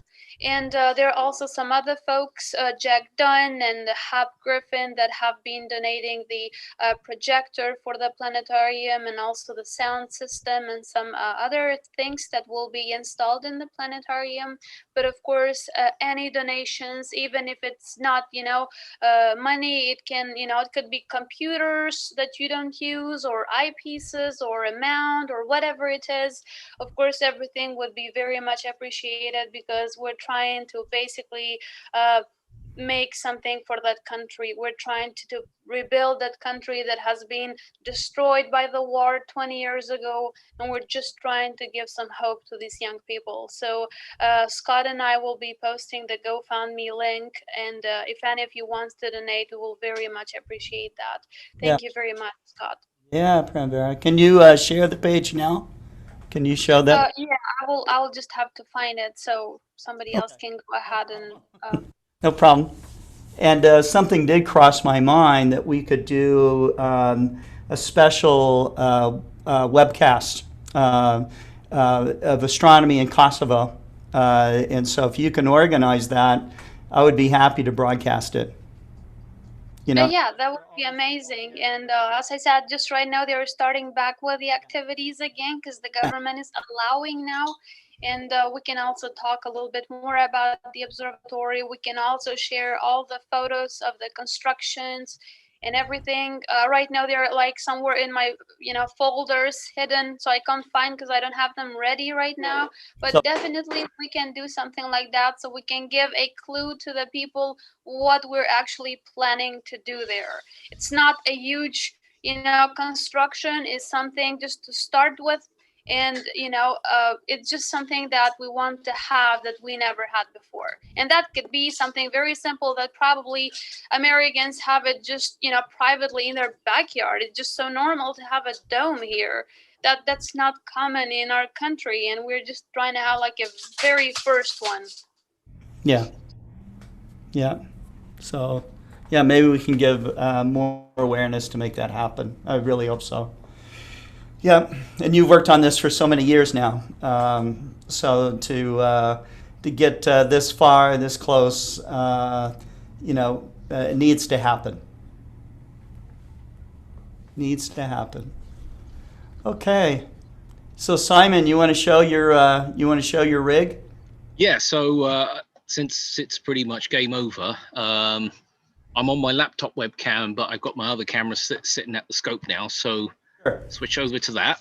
Okay. So on the left-hand side is obviously the camera. And then it's the actual blocking filter itself. In this particular case, it's a Daystar Quark Gemini. Okay. And then a bunch of extension tubes because I have to. Right. And then I have an Esprit 100 in this particular case because when seeing is not as good as it should be, I go for a smaller aperture. Otherwise, I'll go for like a 150 or something, and then I'll just drop down. And then the mount, but more importantly is if you look at the tube very carefully, you'll see this little soul finder, and that's actually what I'm using to find the sun in the first place, other than looking at the shadows on the ground. Right. And then obviously the massive tangling wires that are drifting around everywhere. I very seldom create a tidy setup for solar because this thing gets torn down every single day. So it's not worth creating a semi-permanent setup. It's just too much work. So that gives you guys an idea of some of the things that I use in order to do solar. Beautiful. Well, it does a beautiful job. Yeah, I mean, well, anything with a smaller aperture in general is always going to be pretty damn good, regardless of what happens. If I had the 150 out, I can guarantee you we'd have been struggling most of that time because the wind was kind of harsh at around about 3-4 o'clock. And of course, it's coming into the evening, it's dying down, which tonight I'm actually going to be pulling out the 12-inch Newtonian to go after Mars. Because this is the first time I've seen Mars this high up. Like in 1 o'clock in the morning, I'm almost looking right up. Out there. That's right. Yeah. That's right.